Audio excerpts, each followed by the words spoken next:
Hello, how are you? I'm Scott Dikkers, and this is my book release party. Welcome. I dolled myself up real good for this, and I'm excited to have you here, whoever you may be, wherever you may be coming from. I don't know if I can see like how many people are here, but I see one person entered the backstage area, and we got a comment there. They're so small though. Oh, I just make it full screen, and there I go. Delana, thank you. I feel sharp. So this is my book release party. The book is out. Oh, over here. The Onion Story. Here's a real book. And I was going to do this on my phone so I could have better audio, but the screen is backwards unless you flip the phone around. So annoying. Joy from Atlanta, welcome. Thank you. I promised many giveaways and many fun activities here this evening, and I'm going to waste no time. I'm going to get right into them. And I'll repeat these. Oh, thank you, Joy. I'm glad the audio is good. I'm going to repeat these, periodically during this little party. But I just want to start off with them so you know what's happening here. So any of you know that I self-publish a lot of books, and occasionally I publish a book with a traditional publisher. This one is traditionally published, The Onion Story. You can tell because it's hardcover, it's got the paper, cover, and it's got the fancy author photo of me in there. And it's just, overall, it's a lot fancier than the cheap-ass books that Amazon makes.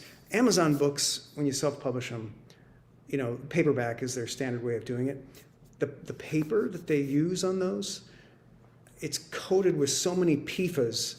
I swear, it's like if you read the entire book, you're dead by the time you get to the last page.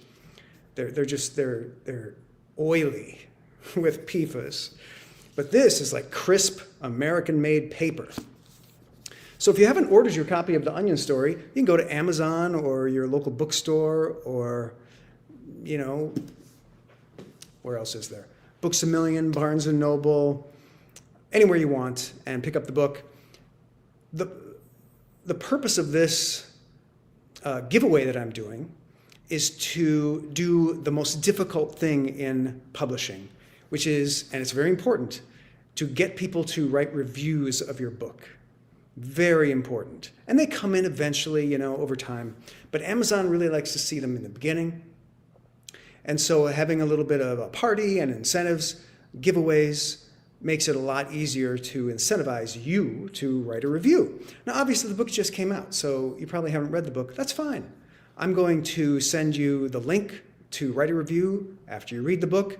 And I don't care if you give it 1 star or 5 stars, whatever. Reviews are important just by number.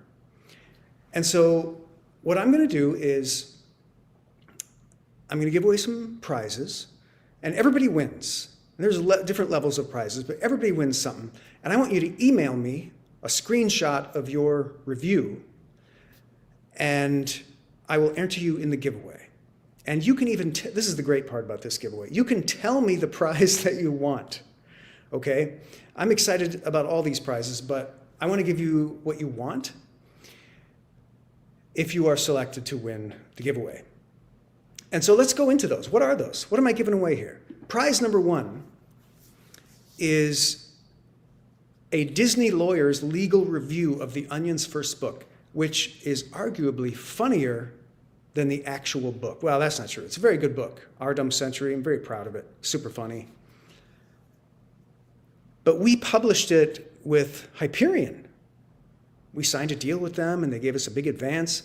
And we delivered the book, and they sent it back with so many big black X's. It's just comical. They wanted us to delete the entire book and rewrite it. They didn't like jokes about sex. They didn't like jokes about race. They didn't like jokes about politics. Like, how do you tell the story of the 20th century, which is what the book was? Our Dumb Century. It's a fake look at the 20th century through front pages of The Onion. Of course, The Onion wasn't around there, so they're all fun, made-up stories about big headlines of the 20th century. They hated it. So we pulled out of that deal, we published it with a different publisher, and I have the document that they sent back. And it's beautiful, hilarious, and I'm going to send you as many select pages from that document as I can. That's prize number 1.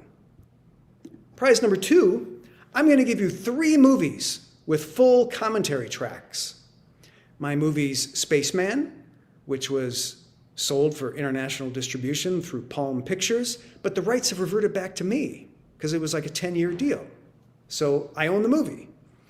Bad Meat, which I technically sold to a distributor, Arts Alliance America, but then they shafted me by paying me only the first half. So I figure, screw them, I'm going to give away the movie. They're still trying to sell it out there, but I don't get any of that money, and nor do the actors get any residuals. It was a horrible, oh, don't even get me started, stories of the perils of independent filmmaking. And then I'm going to give you a 3rd movie, a surprise movie. It's not the Onion movie, but it will contain many abandoned Onion projects, sketches, and short films by Onion staffers. It's going to be so fun. And it's going to come with a full commentary track. So the book is the Onion story.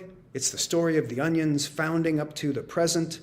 And so these prizes are all deeper dives into the world of the Onion and some of the wacky, side projects, projects that didn't work, super great projects I'm proud of that, I didn't have time to cover in total in the book. So giving away these movies. What else we got? Maybe you ordered the audiobook of The Onion Story. If you did, God bless you. That's great. I love me an audiobook. Lonnie, you're here, and you bought the audiobook, you told me. So this might be fun for you. Let me see if I can do picture-in-picture. Wouldn't that be fun?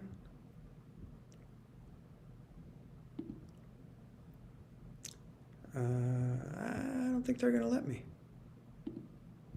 Oh, no, they are. I can do it. But I don't see myself. All right, I'm getting bogged down in the weeds here. Prize number 3, a new monster audiobook, which contains more sketches written by Onion writers, abandoned projects, full audio productions that are not available anywhere else, that are lost to the world. But I produced all that stuff, so I have the tapes.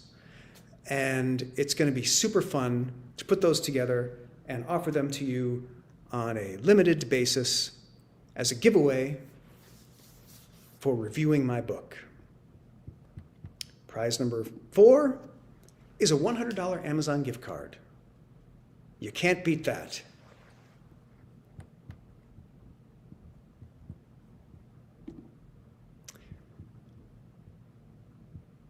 And now, how do I bring myself back? Shift 1, it says. That doesn't work. I'll figure it out. Oh, you just click on the thing. Okay, so MCAT, Facebook not available. Facebook, screw them. They're run by robots. I don't even understand what's happening there anymore. Hello, Kay from Ohio. Howdy, Nancy. Are they going to let me scroll through these comments? I don't think they are. But I saw hi from Japan earlier. Carolina, hello. So delightful to have all of you here. I am going to invite anyone who wants to come into the live video with me and talk to me or ask me a question. If you want to just let me know in the comments if you'd like to do that. I'll see if I can figure out how to get you in. Oh, Helen, hi, from Utah. Delightful. Great to have you here. Felix is here from San Diego. Yes, Brian McCarthy, prizes and cash. Cash and prizes. And you really don't have to do much. You just write a review. And I'm going to follow up this live video with an email and give you the link for writing a review. It'll be super easy. Jamar, how do we get the direct link? The direct link for what? I'm not sure what you mean.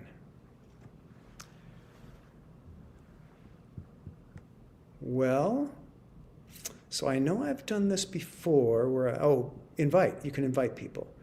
So I can invite a guest. I can copy. I guess I have to email it to you. That's crazy. That's totally crazy. But I'm going to do it. I'm going to do it. Who wants to be invited? Jamar, you wanted the direct link. Is that what you meant? Or did you mean the review link? Oh, to join me in the stream. Yeah, let me grab you and bring you on for a little bit. Oh, Author Diva, you received your book. Of course you haven't had a chance to read it. How can you read a book in a day? Oh, and thank you for reviewing it. Screenshot your review so you can win these prizes. Email it to me. The email, by the way, for letting me know that you wrote a review and you want a prize is scott@howtowritefunny.com. And if I was smart, I would put that on the screen. And maybe I can figure out how to do that by the time this shindig is over. But Jamar, I'm going to email you the link, the invite link. Could this be any clunkier? There's got to be a better way to do this. All right. And Jamar, why is the only email I have for you your FunnyCon email? Well, that's what I got. But try this link and see if it works. Oh, where are we?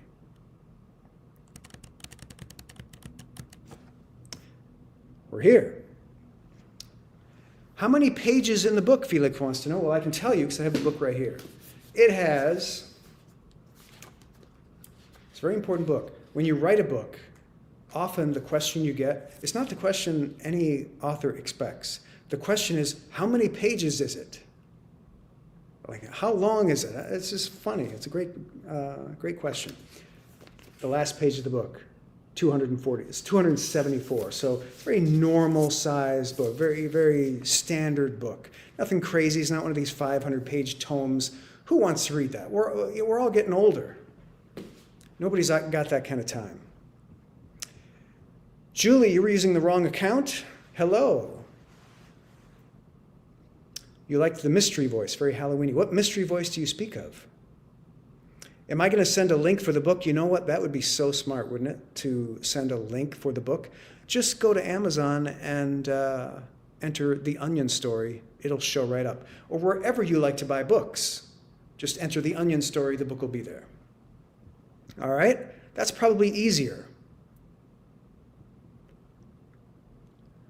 The correct question is how many pictures? Yeah, well, there's no pictures except the author photo. That's what you get pictures-wise. It's not one of those kinds of books with a lot of pictures. Funny stories, though. Some great funny stories. Let's see if we got Jamar. Jamar is quick on the draw, and I bet you anything. No, he's not there yet. We have Michelle here. Is Michelle here? Michelle, you might be here from an earlier link when I sent out the invite to everybody. So actually, that's a trick for getting the invite. If you search your email for the first email I sent about this live book release party yesterday morning, I believe, yesterday midday, all those links are the direct invite links that send you to the backstage. So if you want to come in and talk to me, you could try that.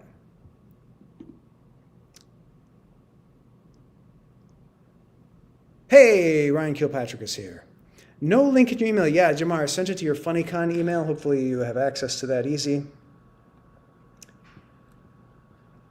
Ryan, how can you shout me out? I'll send you a link too. We'll see who gets there first.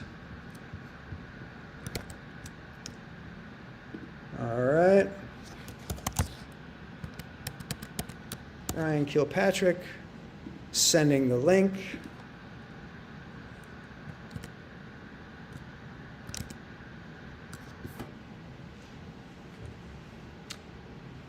I sent you the link, Ryan. Alex, glad to have you here. Oh, I see. Well, try that. My email is being funny. But it's possible I can send it a different way. Let's see what happens if I do this. Okay, Jamar. There you are. I think you're going to get this email, Jamar. Well, we'll see. Sending.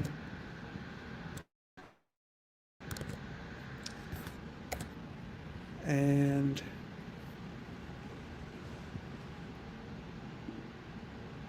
I should see when you guys are in. Yeah, I know the StreamYard link from yesterday is no good. Oh, Author Diva is Kathy. Hello, Kathy.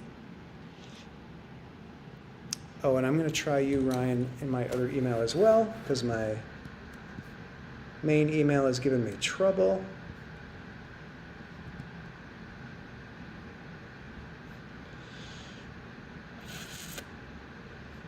Who's funnier than you, Ryan? There are not too many people.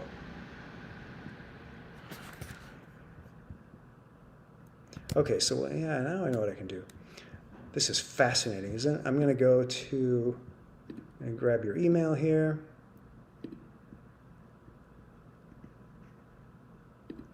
And I'm going to send you the link.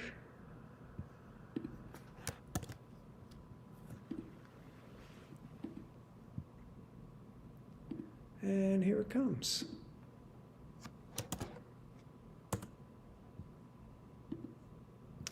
Frankly, I'm impressed any of you found this link because it's such a crazy rubric.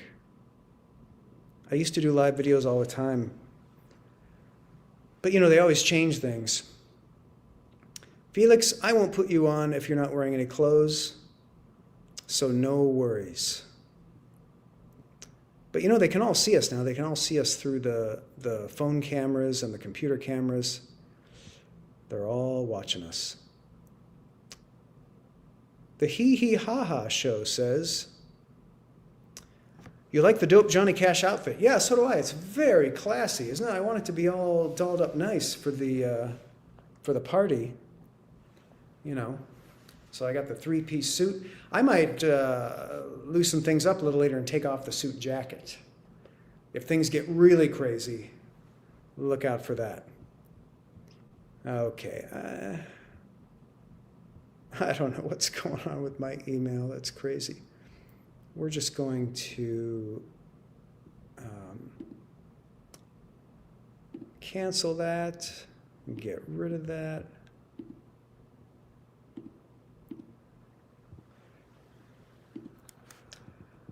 And I want to close out of that email, actually, because it's bothering me. Okay, thank you. Oh, Jamar got in. Look at that.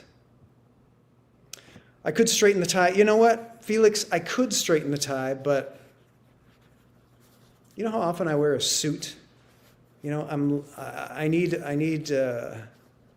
a mother to dress me, because we've got H at the Hee Hee Ha Ha Show.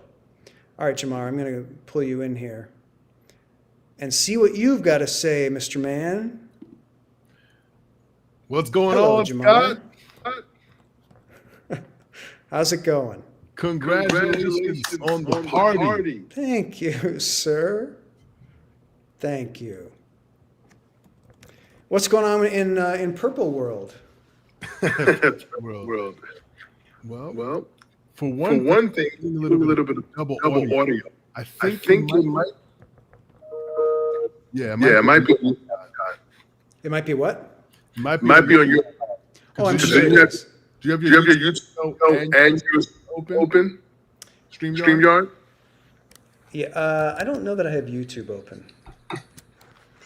But you know this stuff. I mean, I can close out of Yeah, make Yeah, sure make sure you. some other stuff. I close I close out of outside. outside. Yeah, I mean, I typically have about 80 tabs open, so I'll just close some, and that'll help.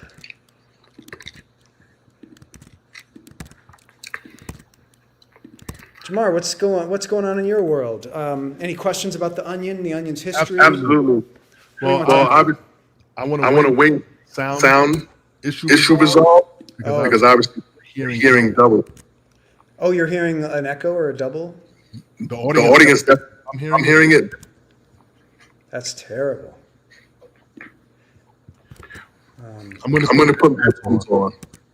That could help. You know, I could put my headphones on. Why don't I do that too? Except did I bring them? I don't know that I brought them. Sub. Yeah, I didn't bring my headphones.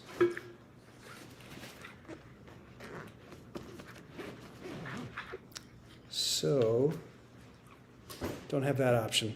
The other thing too is I could. Okay, I don't know if that helped. Did that help? Let's see. Well, it How are things? feels like feels like it's a little delay. It feels like what? There There is a delay. Yeah, well, we're being beamed into outer space. So you know So you know what I'm going to do? You get an echo.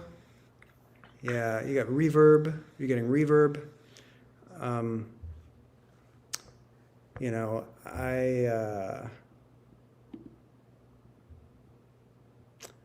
don't think there's like a make this sound better button on StreamYard or YouTube. You know, I think.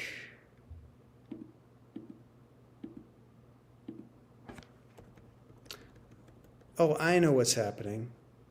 Yeah, I really should have brought my headphones, is what I should have done. Because when I can hear you guys, then I'm also probably in the stream. Right?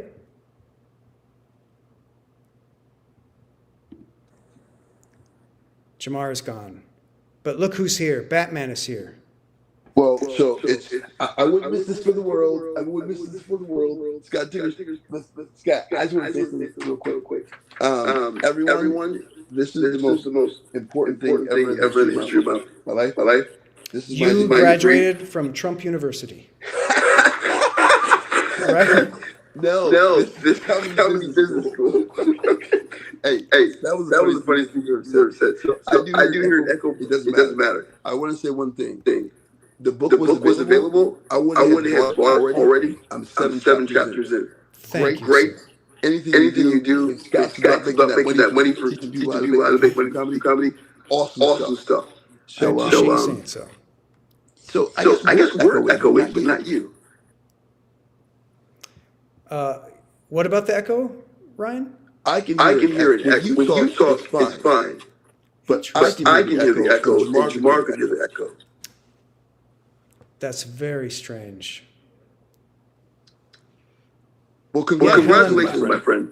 Helen, I was thinking of muting myself when the other person's talking, but then I can't. If I mute me, then I can't hear them. So it's not a great setup. Only echoes when the other person talks. That's so unfair. It's unfair to you guys. You don't have two devices, though, do you? No, I just got the computer audio. It's like how I always do it. So I don't know what's happening. I don't use StreamYard. I don't go live much. Somebody asked earlier, will Joe Garden get a shout out in the book? Joe Garden is buttered up one side and down the other in the book. I love Joe Garden. Somebody here knows him? Is he here? I absolutely love Joe Garden. Joe Garden is an Onion writer. He wrote a couple of my favorite stories of all time. One in particular, it was a really early story when we were still like figuring out the Onion's voice. The headline was "Rules Grammar Change." And so the whole article was mixed up words that didn't make any sense. And it was just a wonderful piece of work. And Joe wrote wonderful columns like the Jim Anschauer column and the Outside Scoop with Jackie Harvey. I'm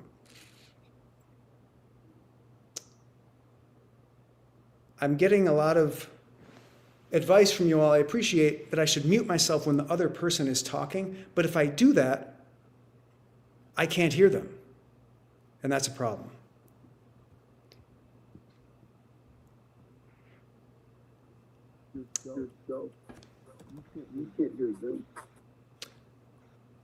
Brian, now you are very quiet for some reason.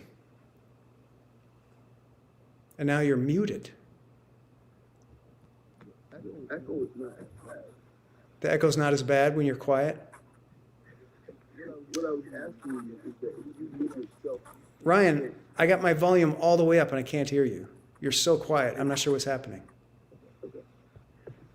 This is a parade of technical malfunctions. Oh, it looks like your mic has a little mute sign through it. Did you mute yourself or something? I just did 2 seconds ago. While I was talking? No, after we were done. Oh. Well, all right. Brian, I'm going to, yeah, I can't hear him either, Lonnie. I'm going to bring Jamar back. He had a question, and stick around, Brian.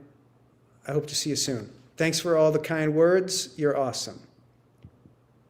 We're going to, Brian Jobs, super funny guy. Look for him at your local comedy club. Jamar, what's up? All right, let's begin. And Rob Block is in the studio. Did you have a probing question for me, Jamar? Yes, probing question. There is slight delay, but I'm going to be able to just get the question up. When you were building the Onion, what was one of the most challenging moments that made you think about potentially slightly quitting? Well, truth be told, I quit the Onion no fewer than 8 times during its run.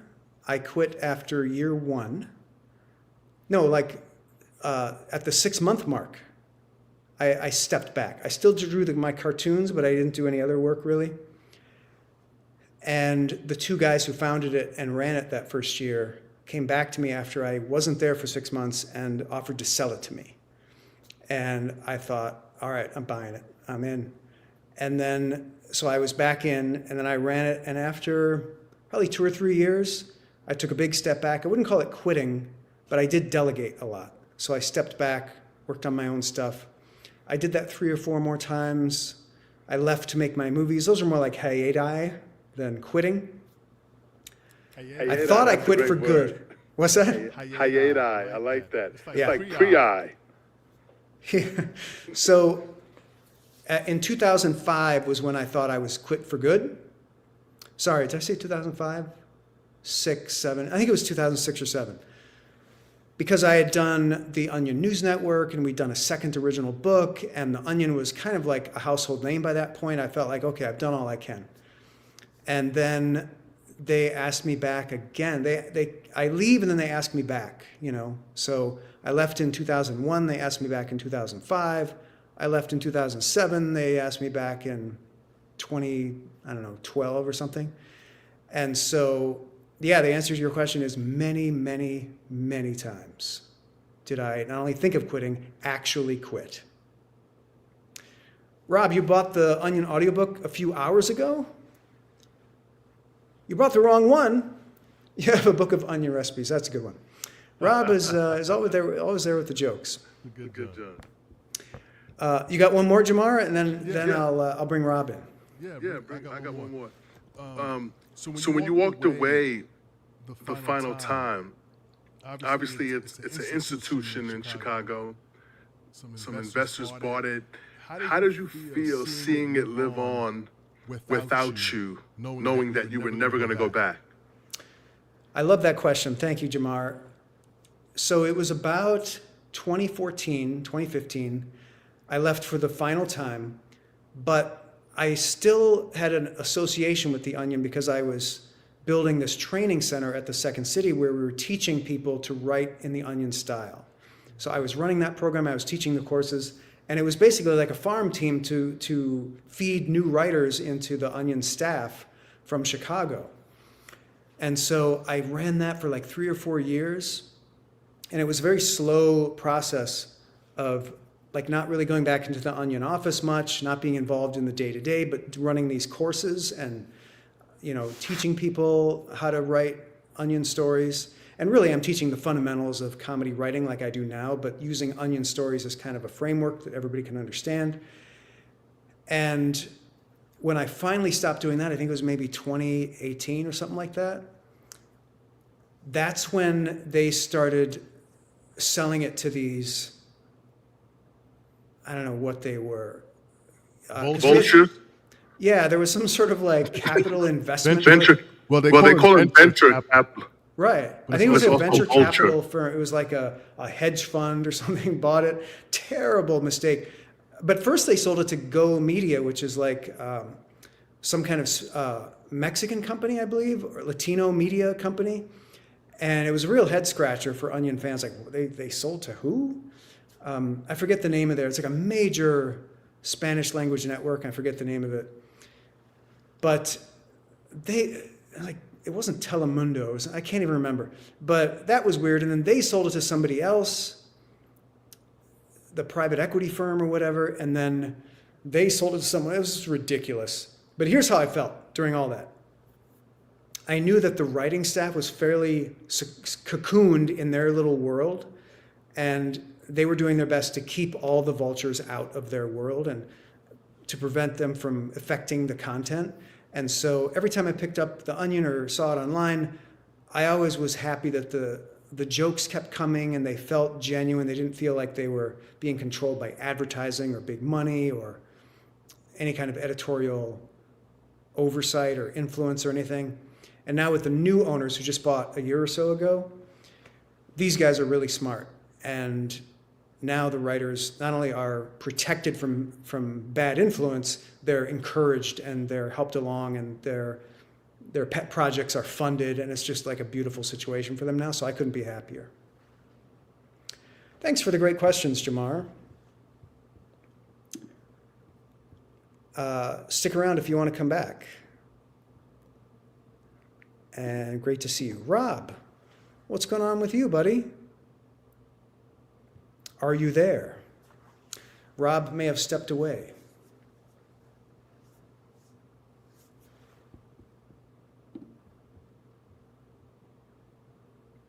Julie, did I stay on as a consultant? I did. When I left in 2001, I would periodically meet with the new owners and they would pick my brain and I would try to help and stuff. Didn't really happen much after 2007 when I left, and it certainly doesn't happen now.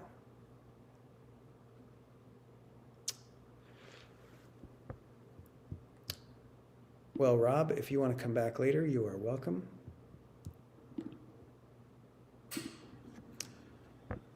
Ryan, what's new? Can we hear you better now? Can you hear me? Oh, you sound great now. Super excited about FunnyCon. Me too. But are they going to turn this book into a movie? There has been talk. Yes. We actually did a deal with a major movie studio with a named director, and as often happens in Hollywood, that all fell apart. But it's a hot property, and we're talking with other people, and it's just very slow. It's a very glacial process. So I think they're going to make a movie out of this book, yes, is the short answer to your question. When and with whom, I'm not sure yet. Are they going to have Woody Harrelson play you? They might if they can make him 20, 'cause that's how old I was during the formative years of the Onion. 20, 25. They could do that like they did with Jeff Bridges in the Tron movie. Just make him young, right? Yeah. Give him some hair. I think that'd be amazing. Agreed, Lonnie. It would make a great movie. Too Much Espresso. He's your old editor at The Onion. Are you talking about Joe Garden? Me? Julie, what story got us in the most trouble?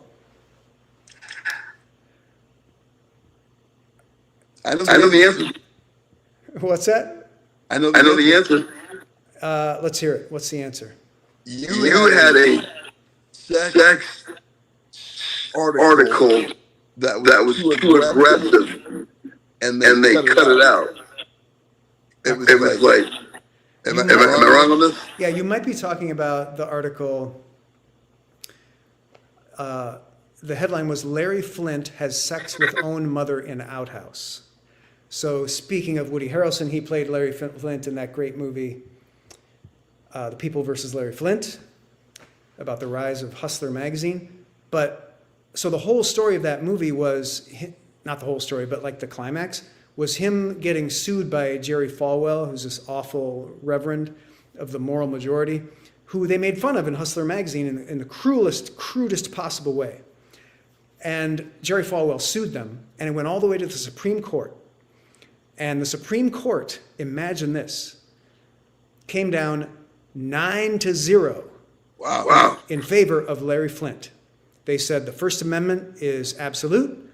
Jerry Falwell is a public figure. Larry Flint has every right to make fun of him and say whatever he wants about him. So what Larry Flint did is he made a fake ad for something featuring Jerry Falwell, and it just savaged him and said that he had sex with his own mother in an outhouse and stuff like that. So skip ahead 20 years. We're at the Onion. We're thinking, what would be funny? What would be a really interesting comedy feedback loop? If we wrote a story just like the one they did in Hustler 20 years ago about Larry Flint and see if we can get him to sue us for it. So we wrote the most shocking, most horrible story about Larry Flint having sex with getting raped by his mother, his colostomy bag is breaking on top of him. It was just the most horrible, shocking sex story. And not only did he not sue, we got word back that he liked it. So, but that didn't really get us in the most trouble. The story that got us in the most, that's hard to say. There were a lot. We made fun of Donald Trump a lot, and his lawyer, Michael Cohen, came after us. And then I believe, I still hold that Donald Trump himself called us using his fake John Barron voice, that he used to call People magazine. Some of you know that story. Yeah, there he is. Brian, they're watching us now. ICE can see everything. I voted for Trump 3 times. I'm joking. I'm serious. Yeah.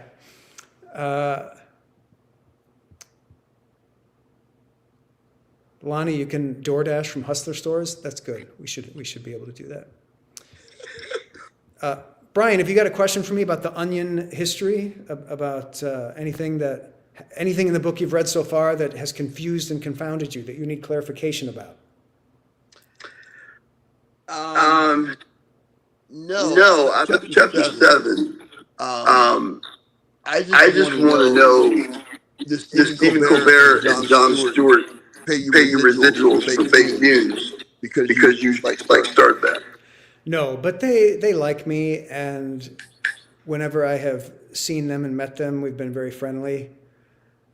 They're Jon Stewart's right-hand man at The Daily Show when he first took over that job from Craig Kilborn, was my guy from The Onion.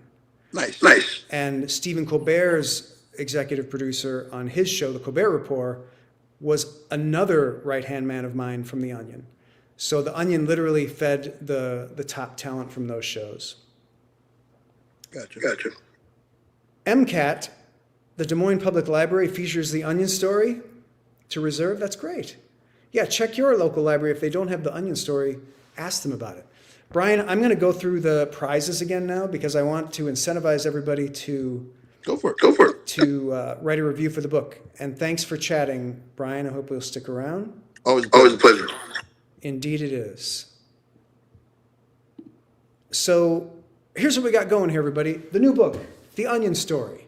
I wrote it, and it's really good. It's really funny. If you've ever been curious about where The Onion came from, did it ever get in trouble? What was it like working with all those crazy writers? The story is right here, and it's a lot of fun. And I want to encourage you to read and buy the book. You can search wherever books are sold. You'll find it. I don't even need to send you a link because it's so easy to just type in The Onion Story wherever you like to buy books. And if you buy the book, read it, and like it, I want you to write a review of it. It's very difficult to get reviews of books, especially when you don't self-publish. When I self-publish, it's a lot easier to get people to write reviews because I'm controlling the marketing and the whole publication pathway of the book. This book is traditionally published, so I'm kind of out of the loop on this stuff. So here's what I can do. When you send me to my email, scott@howtowritefunny.com, send me a screenshot of your review, and you will be entered to win one of 4 amazing prizes. Prize number 1, a Disney lawyer's legal review of The Onion's first book, which is hilarious. Number 2, 3 full movies with commentary tracks. My 2 independent films, Bad Meat and Spaceman, plus a mystery movie,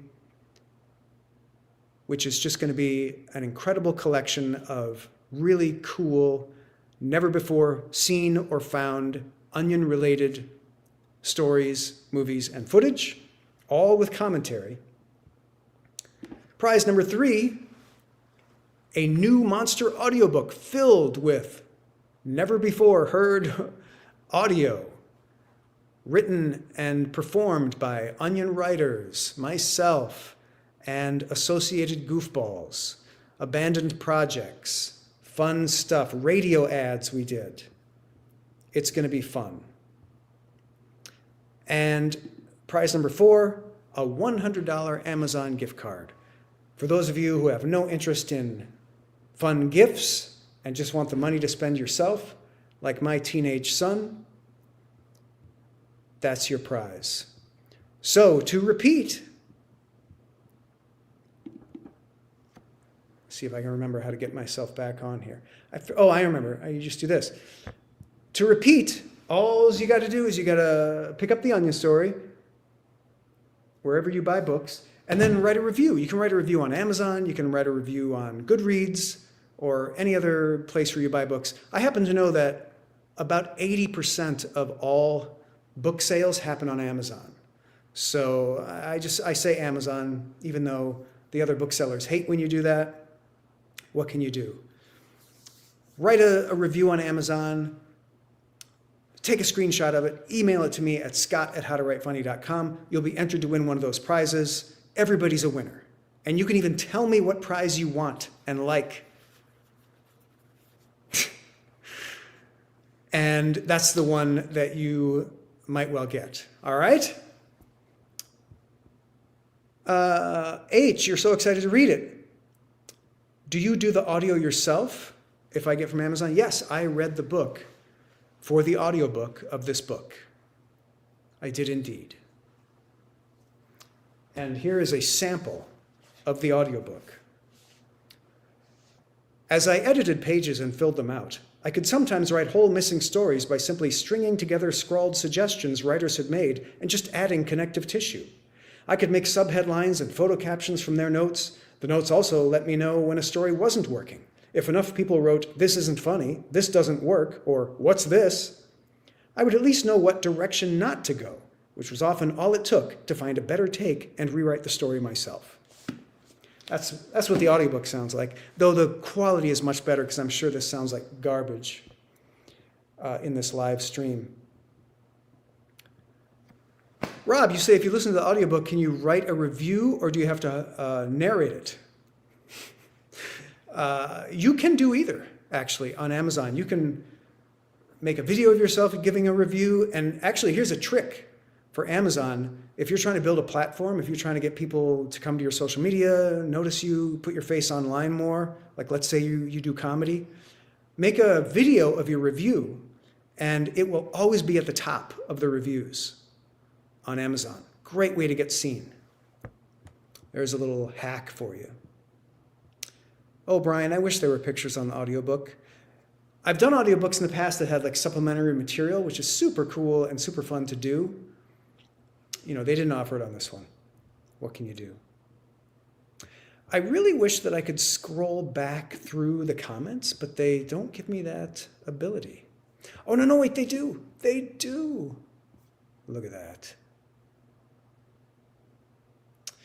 that. David asks, what is the time limit to write a review? No time limit. Whenever you get to it. Whenever you get to it.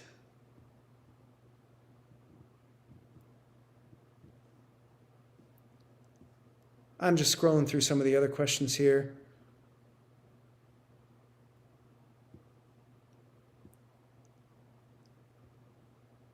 And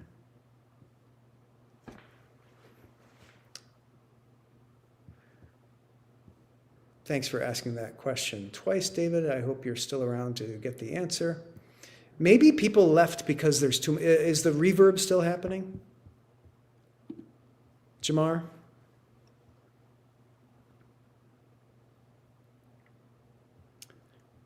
Jamar, are you still hearing that reverb? No? That's good. All right. Can you hear me, Scott? Yeah, I can hear you pretty good. So the reverb, for some reason, is only happening on your guest side. On my what? On the side of the guest that you're bringing. Oh, on the into guest room. side. Yeah. I'm just hearing just a delay in my voice. Yeah, that's unfortunate. I should have worn headphones for this, is what I should have done. So if I'm talking like this, I don't hear any delay. And are you watching But on through my YouTube, speakers, Jamar? I'm hearing just a delay. Yeah, are you on YouTube? No, I'm only in StreamYard right now. Only StreamYard. Okay, interesting.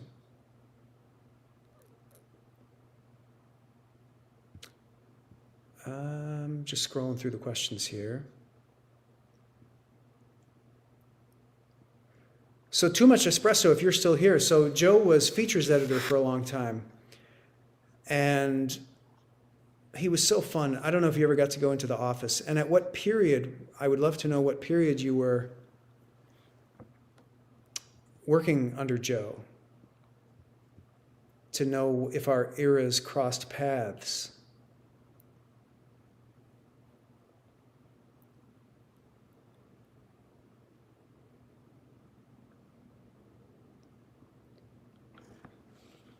Brian asks, what's the backstory on the name? Why the onion?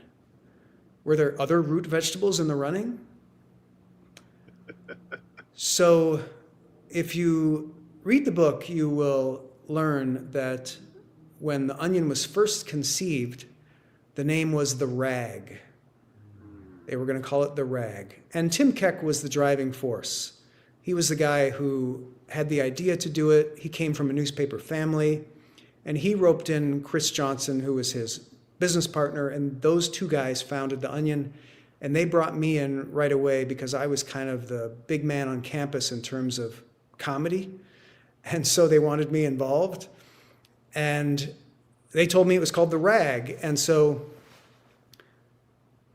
they wanted me to draw cartoons for them, so I did. I came up with a bunch of cartoon ideas. And one time I brought my cartoons into them before issue 1, and they told me they had decided on a new name. It was going to be The Onion. And I thought, I kind of like The Rag, and because I'd gotten used to it. And they said, we just thought it was like too crude or whatever. And the story that Tim tells, and I do remember going over to their house. They lived on campus, like an off-campus housing, like a flat. And it's still there. I went there in Madison recently. And there's like some college kids living in there. And I'm like, hey, did you guys know this is where The Onion was started, in this house? And they're like, no. So But I went over there once, and Chris, Tim's partner, was eating raw onion on a piece of untoasted white bread for breakfast. That's what he was eating. And Tim told me later that the name The Onion came when Chris's uncle visited them and saw Chris doing the same thing and was like, why don't you call it The Onion? And they kind of whimsically thought, well, why not? So it's amazing. The name The Onion is such a perfect name for a newspaper when you think about it, because it's rich, it's got the layers, and Gina Davis even gave this speech in a movie once.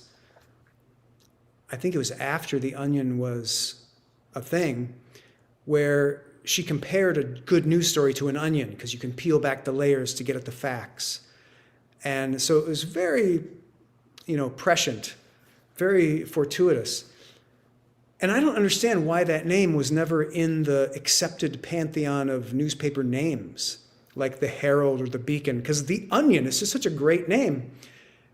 And now nobody can ever use it again, because now it's associated with fake news, silly news. So there's literally no way it can ever be duplicated. We really got lucky with that one. Thanks for that question, Brian. Scott, I got another question for you. Yeah, what do you got? So have there been any celebrities who actually found out happy that they were on the Onion? Have there ever been any celebrities who were happy that they were made fun of in The Onion? Yes. Oh, it's a great question. It was a kind of dynamic with a tipping point. So whenever we made fun of somebody famous, up to a certain point in our history, they got really angry. And we would get threatening calls from their lawyers for making fun of them. We got threatening calls from Janet Jackson, from the chancellor of the university, from the governor of Wisconsin. And this was kind of what we expected. Then at a certain point, like around the late 90s, The Onion becomes more well-known. And there was a turning point. And there was a particular company, it wasn't a celebrity, it was actually a big company, Yum Brands, which owned, I think, Taco Bell, and they owned Frito-Lay potato chips. So we made a bunch of jokes about Frito-Lay potato chips. And we made a joke about Taco Bell. Our Taco Bell joke was, Taco Bell launches new morning after burrito. The contraceptive melt, which would terminate an unwanted pregnancy if consumed within 24 hours of intercourse. And it was a brilliant story Todd Hansen wrote. And Yum Brands at that time owned Taco Bell, and they got really upset. They wanted to sue. And it was only a few years later, after this tipping point, when The Onion got famous, we made fun of Frito-Lay potato chips. We were talking about how their I don't know what it is, like this engineered oil, olestra or whatever, was causing violent crap fits in people, like frothing liquid feces that wouldn't stop. And instead of getting upset and sending us, an angry team of lawyers, they sent us a gift box of Frito-Lay potato chips with a nice card. So it kind of tells you, like, that's how the whole world works in terms of parody and making fun of famous people. If you're in the club, if you're like SNL and you make fun of somebody famous, they're going to be delighted that they're in the club, But if you're not famous, if you're starting out, you're scrappy, and you're making fun of the same people, they're getting really pissed. So there's only 4 celebrities who held out. Even after The Onion got famous, if we made fun of those 4 people, they didn't think it was funny, and they would get upset. Any guesses who those 4 people were? I would say one would be Michael Jackson. No, we never got in trouble with Michael Jackson. Donald Trump? Of course. Donald Trump is one of the 4. Yeah. He does not like being made fun of. We all know this. Any guesses on the other three? And you can guess Jamar, and you can also guess in the chat if you like. So somebody guessed Sean Penn. We wrote a funny story about Sean Penn being upset once. It was in the early days of email, so it would have been like the late 90s. The headline was, I'm going to butcher the exact wording, but it was something like, Sean Penn pissed that somebody else got seanpenn@gmail.com. But he never got upset. Tom Cruise never got upset. George Bush, that's Lonnie's guess. We got in trouble with George W. Bush, yes. He tried to sue us for making fun of him. I did a little impression of him on the weekly radio address, made fun of him every week. So good guesses, you guys. You got two. You got two. Oprah. That's an interesting case because we made a joke about Oprah in our book, Our Dumb Century, from the 90s. The headline was, Oprah secedes from union to create independent nation of cheesecake-eating housewives. And when we submitted the book to Disney, of course, they crossed out that story. They said, cut it. When we got a new publisher, they only had like 3 or 4 stories in the whole book that they were like, you might want to rethink that one. That was one of them. Because Oprah is like combination God, King, and Thanos of the publishing industry. Mm-hmm. So if you mock her, you're dead. So, but we said, you know what? We don't think she's going to get upset. We think it's a fairly harmless and funny story. So we'd like to keep it. And they let us, which is great. And she didn't care. She never said anything about it. But that was a good guess. People are guessing Saddam Hussein. They're guessing Elon Musk. Elon Musk. What about? I said Tony. Yeah, Tony Robbins is in there. I never heard anything from him. The Onion didn't really go after him much. But Elon Musk, you guys know that Elon Musk, what's the word when you steal companies from another employee? It's not cribbed. It's, what is that called? You know what that is, Jamar? When you... Hostile take? What's that? Hostile take? No, it's when you just take particular employees from a company and use them for your own company. Poaching, thank you. So Elon Musk poached a ton of Onion writers. Wow. Yeah, thank you, Lucia, poached.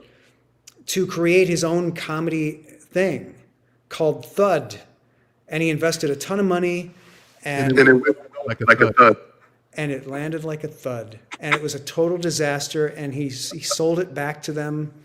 And he wanted out. Because what he realized was eventually they were going to make fun of him, and he couldn't be dealing with that. So he's out. So we got Stevie Wonder, we got Melania Trump, we got Scarlett Johansson. So it wasn't Jerry Falwell never got angry at us. He got angry at Larry Flint, and they had a whole thing. So it wasn't him. The last two, you guys are never going to guess it. Good guesses, though, are number one, Michael Bay, the director. Oh. No sense of humor. We wrote a really funny editorial once by him. We would do a lot of editorials by celebrities that were, of course, totally fake. And the editorial was him just excoriating the movie March of the Penguins because he was so furious those fucking penguins got all the attention this year in his piece of shit movie that year. I think it was, might have been the Clone movie with Scarlett Johansson. Wasn't getting nearly as much attention as the Penguins movie, and he was just railing against the Penguins for the whole article. He got really upset and wanted it pulled. Really funny. And the other one is Steven Seagal.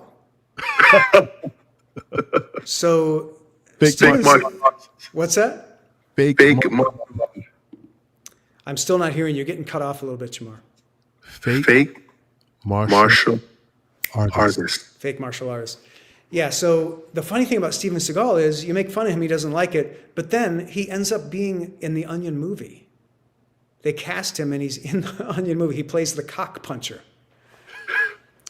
Crazy. So everybody, I'm going to paste, this will be amazing. I'm going to paste the invite link in a comment. So if you would like to come on and talk to me, there it is. Scott, I got got one for you before I go. Look how many times it shows up when I post. Yes, Jamar, what do you got?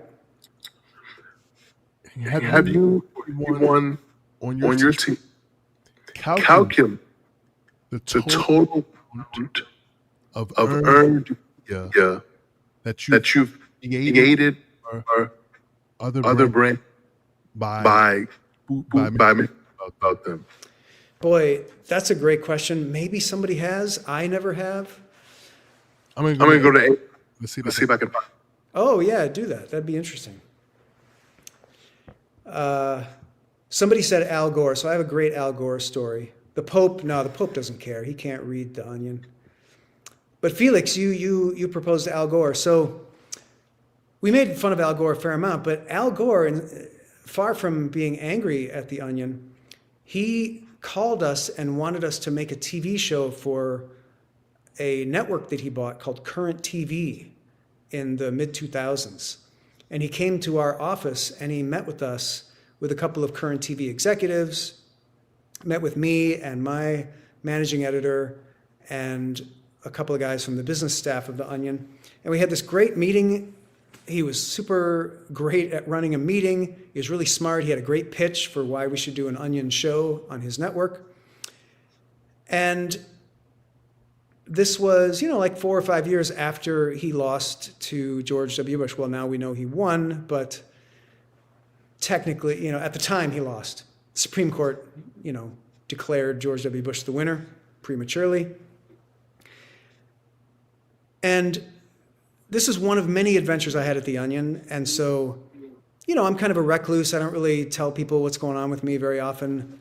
And I have this rock climbing buddy named Buzz, and he came out to New York to visit me a few weeks after that to go rock climbing at the Gunks, which is this great, rocky mountainous range in New York where a lot of rock climbers go. And we had done White Mountains in Vermont. We had climbed Devil's Tower. It was like a fun thing we like to do. So, oh yeah, I can take you out tomorrow. And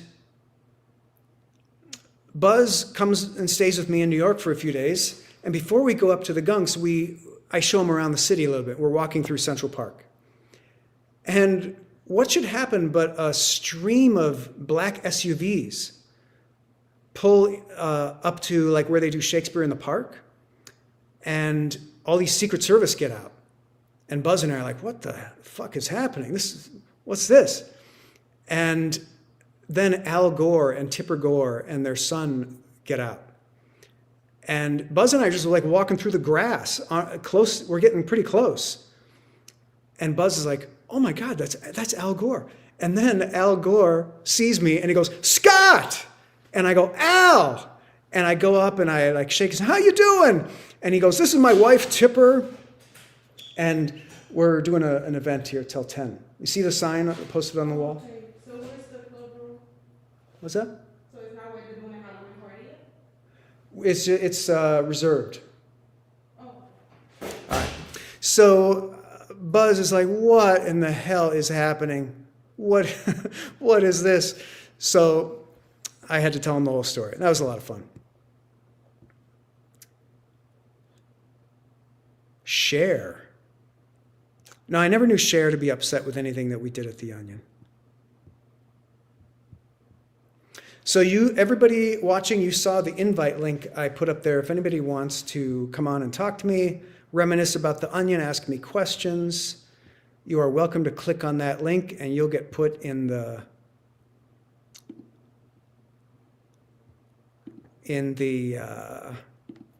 it's called the backstage area, and you can come on up. So far, it's just been me and Jamar and Brian, which has been fun. But if you want to be a part of it, you're welcome. Jamar, what is the number? I'm going to bring you back so you can tell me about that. Scott. What'd you find out? So during your reign in the in the night, it it is is estimated that that the Onion is responsible for for 10 10 to to 20 20 billion view and earn for a break. That's pretty amazing. Remarkable. Yeah, and that's just in the 90s? Just the 90s. Wow, so I mean, I was there on and off until 2014, so things only got bigger after the 90s was pretty small potatoes. Yeah, the total around around 100, 100, but a but a trillion trillion exaggerate. Jamar, your audio is cutting out like it's being limited. I know. I don't know. I don't know what's happening. It's we got nothing but audio problems here. What What about about now? No, it doesn't. what What Doesn't about now, help. Scott? And do I- Sound good? Oh, now you got an echo. okay. How's that? And there's no.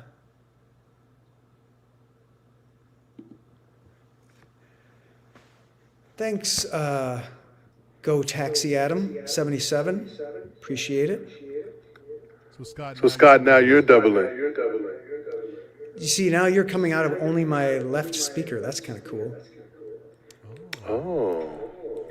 Well, you know what I did, Scott? I went inside the settings Okay. and I turned off echo. There's a turn off echoing. Yeah, so now echo cancellation's on. Jamar, I think I just fixed it. You 'Cause you fixed sound it? great to me. Yeah, how do you sound? How do you sound? You sound great to me. I feel like there's no echo now. I think I fixed it. Brian says we What'd you fixed it. What'd you do, Scott? What'd you do? I did exactly what you did, which is go in and turn off echo cancellation. Yes, so you turned it off. What kind of streaming service makes the echo the default and makes you go in to turn off the echo? That's what I was thinking, Scott. That's what I was like. It's got to be if Scott fixes that, we'll be in business. We're in like Flynn now, Scott. That is insane. Now we've got a party. Now maybe people won't be embarrassed to come on because I'm gonna post the link again to see if anybody else wants to come on and chat. Now, Scott, for future reference, you got to get you one of these for the party, Scott. Yeah, what is that? What do you got? This is a Roadcaster. This is the first version, so it's definitely on sale. Mixer. But you can put sound. No, you can put sound effects on these pads. So I you could be can like a do wacky morning DJ, and I could do like exactly.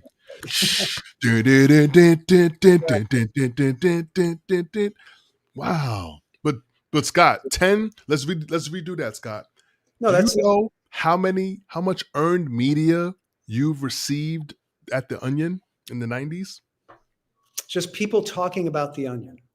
Yeah, well, earned media is like your stuff going viral to the point that other publications are talking about the stories that you guys brought to light. That's what earned media is. Earned media is not media you pay for. It's media that you earn because your stories generate so much buzz that other people start talking about it. Right, yeah. So that's pretty crazy. 10 to 20 billion in just the 90s alone. 100 billion overall. Amazing. Impressive. Yeah. I purchased my copy of the audiobook, Scott, so I'll be giving you a review in the next few days as I travel I'm headed to Phoenix in a few days, and then New York, and then back to Dallas. So I'll have time to go through that 8-hour audiobook, Scott. Wonderful. I'll be in New York next week. Okay. What day? The 6th. One day in and out. So I'll be at the airport that day. Oh, which airport? Probably LaGuardia. I still don't know which airport I'll be at. I might drive. Okay. You're driving from Minneapolis? I might, yeah. Okay. I love driving. Okay. That's a good drive. I mean, yeah, I call when you drive in the vehicle, I call that the mobile university. That's how that's exactly what. Well, for me, it's the mobile creative workshop because Yep. I'm writing books. I'm dictating chapters. Yep. Yeah. So the worst part of that journey is Pennsylvania. It's just brutal. Is it flat and there's nothing to look at? It's not that. It's just that it never ends. Mm. It's just way too long. It's got to be like 2/3 of the entire journey is Pennsylvania. So you feel like if you were actually hitting the different states, it would feel different. It would feel less. It wouldn't feel as long. Yeah, like when I drive to Florida, that feels fun. Like there's a lot of variety. You keep jumping into new states. Yep. You know, you see different climates. Like Pennsylvania is just the fucking same, and it's not Nebraska, which is also bad, but you just expect more of the East Coast. You expect more, Yeah. and Well, but it's driving across Texas though is a whole different beast. Yeah, I enjoy Texas. I've had such good times there. You're in the Austin area, so from what I understand, I don't know that much about it. Texas is like 4 distinct areas. There's West Texas. Technically, there's 5, but you're close. There's technically 5. They've got like this panhandle area that a lot of people talk about. Area, yep. Which is kind of like, glorified Oklahoma. Yes. Yeah. But I do the triangle often, between Dallas, Houston, and Austin. They're all about 3 hours apart, roughly. Which is not a bad distance at all. It's not. That's my limit. If it's more than 3, I've got to fly it. Yeah. I like to drive. It looks like Ryan. Oh, we got Mary is here. All right. Welcome to the party, Mary. Yeah, Mary, what do you got? I'm gonna bring Ryan up too. Now that we got good audio. Yeah, now we got good audio now. Time. Mary, you go. Look at that. Maybe Mary, are you there? Yeah, there you are. She's miming. Oh, you're muted, Mary. We can't hear you. Well, I will say this, Scott. It's weird for me to say that I'm proud of you, but I'm unbelievably proud of you. You are working hard. You got a lot of things going on. I'm excited for FunnyCon. People, this was the greatest investment I've ever made in my life. Comedy Business School. I've learned a lot from Scott Dikkers. Anything you do, I will absolutely subscribe to it. I've never seen you in a suit. You clean up very nicely. No, this is the first. But Brian, I want to see that diploma framed, and I want it behind your desk when you're working at the law firm. Very important. You got it. Perfect. You got it. Awesome. Because one of the jobs that you're going to get at one point is lawyer. Right?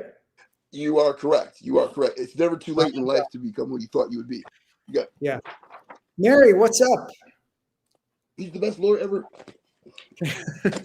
Mary, can we hear you? Are you unmuted? I think she's trying to get it together. She's trying to figure it out. I like how she's got herself backlit with the nice, beautiful lights. Mm-hmm. Oh, we got H in the studio too. Nice microphone tomorrow. Thank you, Brian. I appreciate it. Sorry, Brian. Is it Brian or Ryan? Brian. Okay, so Brian. Brian/Ryan changes his name frequently, and I always try to use his preferred name. You are the best at that, Scott. You are the best at that. I really appreciate that. Am I? Is Ryan your other personality, Brian? It's a longer story. My mom's name is Brenda with a B. She's got dementia, so I'm taking her B to put it in my name. Okay. Cool. That's cool. Awkward H, good to see you, sir.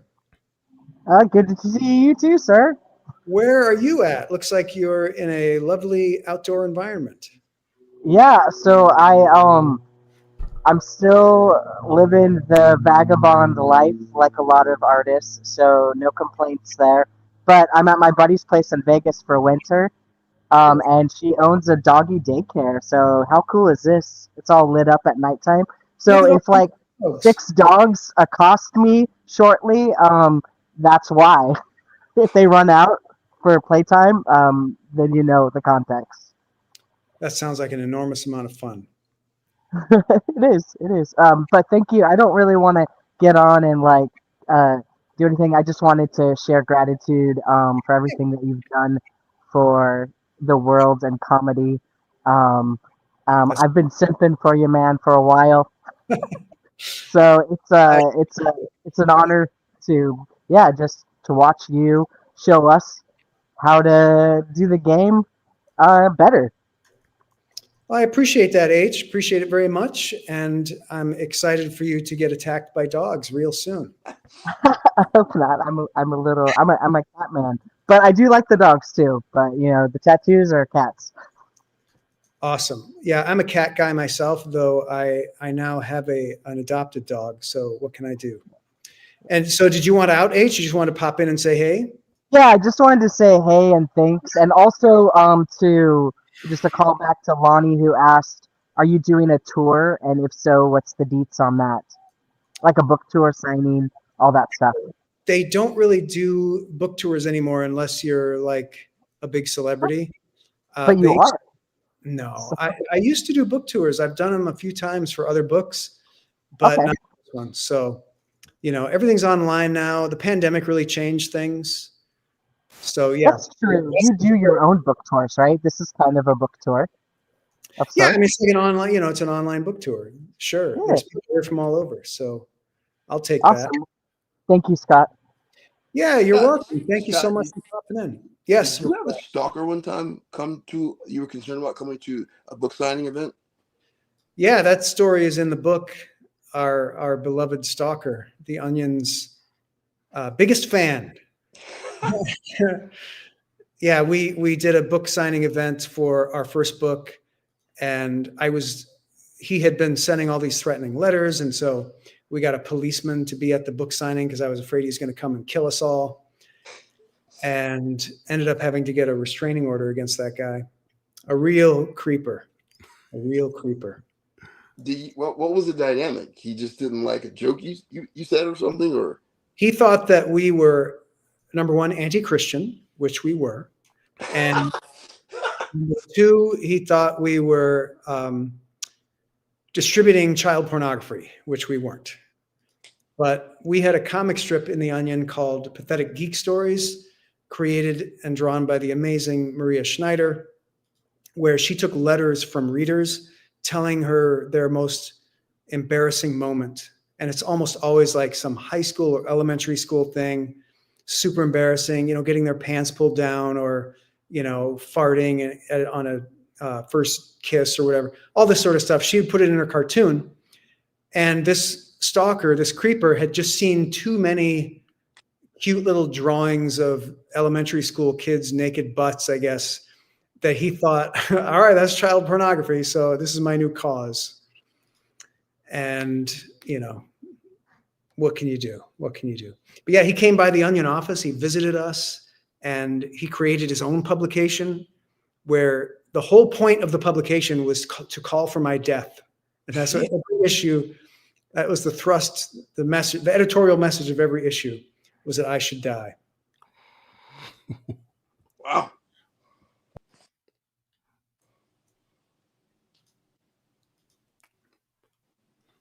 We lost Scott for a second, so let's keep the party going, Brian. Jamar, what do you got going on? I know you're always doing something big and fabulous. Oh, absolutely. So I don't know if you know, but I'm a part of helping Scott with FunnyCon. So I'm bringing some cool sponsors to the table. Meeting up with some vendors tomorrow. We got a couple of great spaces in mind. So if we hit one tier of people, we'll do one space. But if there's another bigger space, my goal is to help 1,000 funny people and fans of comedy make it out to FunnyCon. We're gonna blow the doors off. There's so much potential synergy between businesses, comedy, just helping people feel better. So I'm excited for what we got coming with FunnyCon. I don't know if I came up with this or not, but I was like, forget the Grammys, forget the Oscars, forget the ESPYs, forget the Tonys. We're going with the funnies. Let's go. And The Scott funnies has said that I think Scott has a vision that in like he said 5 years, it's going to be like on that level, which I think this is amazing. Comedy is always like a forgotten space in those recognition shows. And it's like, come on, Eddie Murphy, come on, Chris Rock, let's go. Like comedy's hard. So Eddie Murphy was literally the inspiration behind the funnies because the year that he made The Nutty Professor 2, The Clumps, I thought he did by far the best acting of any actor in any movie, comedy or drama, because he played all the main characters in the movie.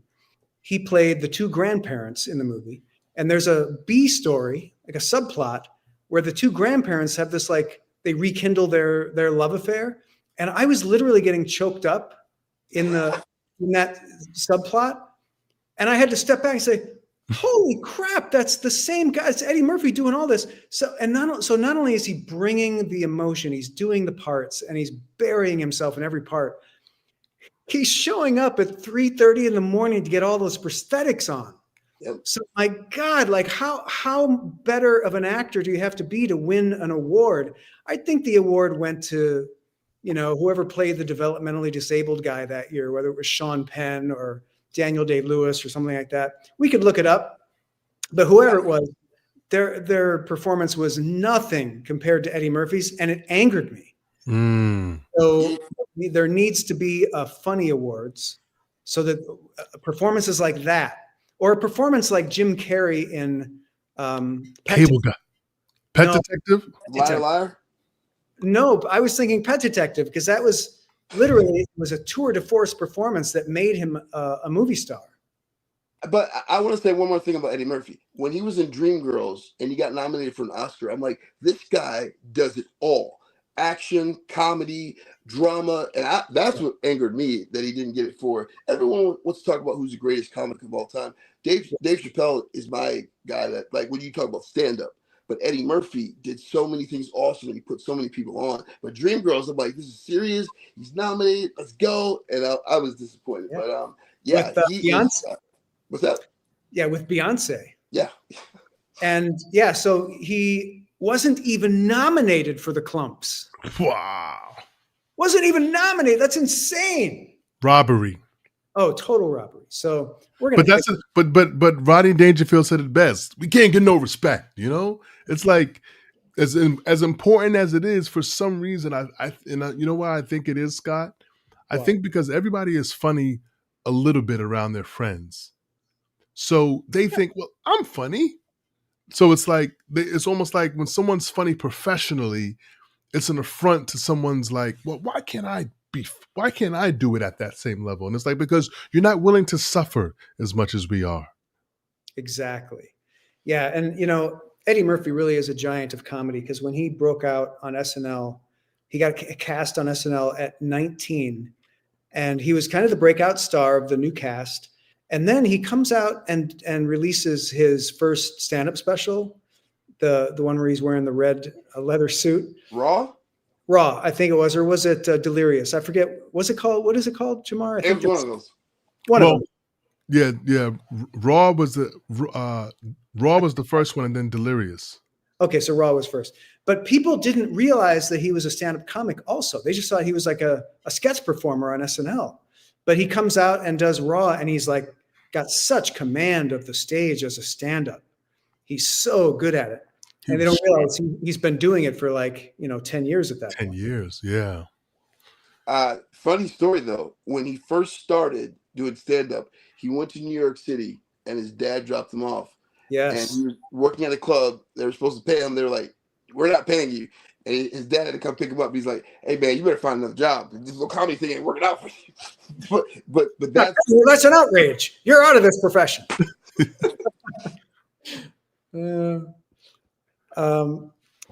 everybody, I'm going to remind you all of the giveaways and prizes that I promised in this party. So if you pick up The Onion Story, new book, just came out this week. It's all about the founding and building of The Onion over the last 35 years. Very fun and funny book. It's available on audio, ebook, hardcover. You can pick it up. And if you can write a review of the book and screenshot that review and email it to me at scott@howtowritefunny.com, I'll enter you to win one of 4 prizes you pick. Here they are. Prize number 1 is a copy of a Disney lawyer's legal review of The Onion's first book, which is a very funny document filled with black X's over almost every story. And it's real, written, those black X's written by a Disney lawyer. Number 2, you're going to get 3 movies with full commentary tracks.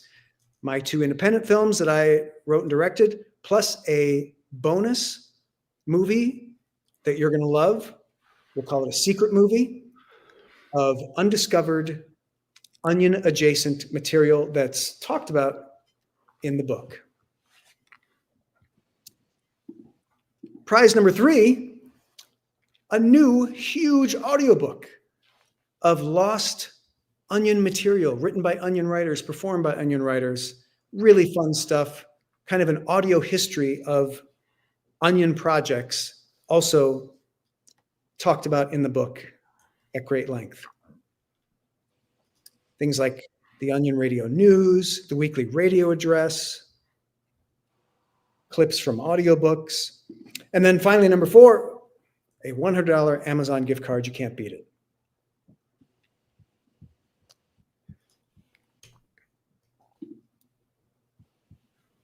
So do that, won't you? Write a review of the book when you're done reading it and send me that screenshot to scott@howtowritefunny.com. I would love to dispense one of these delightful prizes to you.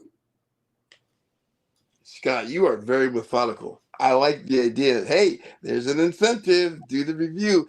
Is it do you do like a 5-star review on Google, or how does that work? If you give it a 1-star review, you're entered in the, I hope you don't, but if you hate the book, you're entered. No, I'm just trying to figure out what platform it is, because whenever I get good service, I always make it a point to go out and give a good review. However, I'm saying with you, I like it that you're reading it. I like it that you're inflecting humor, because sometimes you're more focused on just teaching. But I will say this, some people can say, hey, can I sign up and can I get a discount? I said, screw that. Let me get this immediately. Let me make an investment in this individual, because he made an investment in me. And you teach me how to make money. I'm trying to get you some money. So a couple of dollars extra for you, Scott. Thank you. Thanks so much, Brian. I appreciate the kind words. You guys are getting some love from the comments from H. Can you put your social media in the comments so people can follow you? And kudos to you guys for jumping on here and putting yourself out there. People like you. You're funny, so put your socials in the comments so people. Oh, in the chat. Okay. Yeah. I'm only who I am because of you. So you're like the Phil Jackson of comedy teaching and stuff. So Brian Jobs is like Dennis Rodman of the Comedy Writers Room, and Scott is the Phil Jackson. yeah. And How am I Dennis Rodman? How am I Dennis Rodman? Because I'm Jordan, so you get to be Jordan. I'm not that full of myself, but I did partially tear my Achilles 6 months ago, which proves that I'm not Jordan, because Jordan would not tear his Achilles. David asks, am I impressed with any of the imitation onions out there? Websites that do news satire. Yeah, I'm impressed with the Reductress. I think they're doing great work. I also like Duffel Blog, which is like the military onion. Have you heard of Duffel Blog, Jamar? Did you see that when you were? Yes, I Duffel Blog. So I'm subscribed to their newsletter only because they got that military humor. So Yeah. I keep my ears to the streets, to things that are comedy and also business, because I do pay attention to their business and marketing strategies. Yeah. Smart. And then, so I think the Babylon Bee is, pretty wrong sometimes, but I think they're doing amazing work. Haven't heard from them in a while, but they were really doing some great work. I think the last thing we need nowadays is right-wing propaganda and right-wing humor. Just my personal opinion. There's enough of that. Another question there. Bruce. Oh, let me just hit this one first. Yep. Bruce asks, if you can buy a case, can you get 90% off? I wish I could sell you a case of books for 90% off, but like I said, I didn't self-publish this book. It's published by a publisher, so they control the pricing. Call them, Matt Holt Books. Let's see what they're an imprint of, because there's only 5 publishers, and every publishing house is an imprint of something. They're an imprint of Ben Bella Books, which is an imprint of something else. So get in touch and see if they'll sell you a case for 90% off. Hey Scott, I think I got a good idea to help you get some more reviews. Let me know what that is. I'd love to hear it. So whenever I do events and I sell some books, and people are feeling the energy in the moment, I always, I try to, hey, give me a 5-star review, and I try to send them a link and stay on them. They dissipate over time. But what if the people who were willing to leave reviews already, you incentivize those individuals by saying, hey, if you get 1 or 2 other people to get to write a review as well, also, right? So you enlist them to be a part of the review army. They have the ability to not just increase their chances of winning, but what if they were able to maybe purchase one of those bonuses that only people who leave reviews have a chance of winning, but they could purchase them because they don't want to miss out on those bonuses? What about that, Scott? Well, that's super great idea. I can't and won't charge for any of these things because some of the booksellers have strict rules about Okay. Yes. you can't have this. You can't blur the line where you're literally paying people to write reviews. So it has to be I get that. Giveaway. It has to be a prize. Okay. But in this giveaway, everybody's a winner. God. So, I get it now. Everybody's a winner. So as long as you leave a review, you're going to win something. You just have to something. Got it. You're going to win something. David asks, how likely are you to win a prize? Very likely, because everyone's a winner. He doesn't get it, Scott. He doesn't get it. Everyone's a winner. No, you get a car. You get a car. Everyone wins here. As long as you leave a review, you'll be in the drawing. Now, Scott, how do you know? Because they can't use a code name, because they're going to email a screenshot of their review. You're going to know what they won, and if they tell you exactly what they want to win, you see what I'm saying? Bada bing, bada boom over here. And I think I'm going to take you up on that offer, Jamar, of having people, if they can convince someone else to write a review, then you can get 2 prizes instead of just 1. You can get a second prize. Ooh. And so if you like all 4 of these amazing, you want the new unreleased monster audiobook, you want the movies, you want the gift card, you want the legal document that is hilarious. Yes. You want it all. I want it all. Then get 4 other people to write reviews. I love that. See, there you go, Scott. Bing. Now what you just did is you took 1 and you multiplied it by 4. And so now everyone's out here hustling. Yeah. Everyone is hustling. And so I've got some mentees, and I'm going to have them write in reviews. It's going to be like a sweatshop here at my house in Houston. That's great. So, yeah, you guys send me a link to your review. You're entered to win. Tell me your preferred prize, and I can't say that that's the prize you'll get, but you will have preferred ranking for that prize. You tell me which one you want. You know what's something really interesting about contests, Scott? What's that? Because I do a lot of research on some of these. Because when I see things that are interesting that I want to participate in, I always do it. Because so few people try because they think, oh, my odds of winning. It's like the lottery. Yeah, good luck with that. But when it comes to things where it's just a little bit of effort, it's like, okay, you write something, you submit, a tape of yourself, you do something. So many people don't try because they think, oh, it's impossible. But that opens up the door for all the ones who actually do. And there are professional sweepstakes players. Oh, yeah. I'm sure there are. I'm sure you've seen this, Jamar, but the more that I'm involved in the larger entertainment industry, the more I see that there is a really small percentage of doers. A really small percentage. So the people who step up and actually do stuff they have a much bigger chance of succeeding than they think. Because there's not a lot of competition. That is so true, Scott. It makes me think about this phrase, instead of being a guru, be a duru. If you just do more, take more swings, take more at-bats. Because think about it, to make it into the Hall of Fame in baseball, you can miss 75% of the time. You can miss 70% of the time, and you're going into the Hall of Fame. Yeah, and if you lose a big tennis match like Wimbledon, you make like $200,000. You'd almost buy a house for that. Actually, you'd have to lose another match. Well, and only in Alabama, because right. We got Ed in the.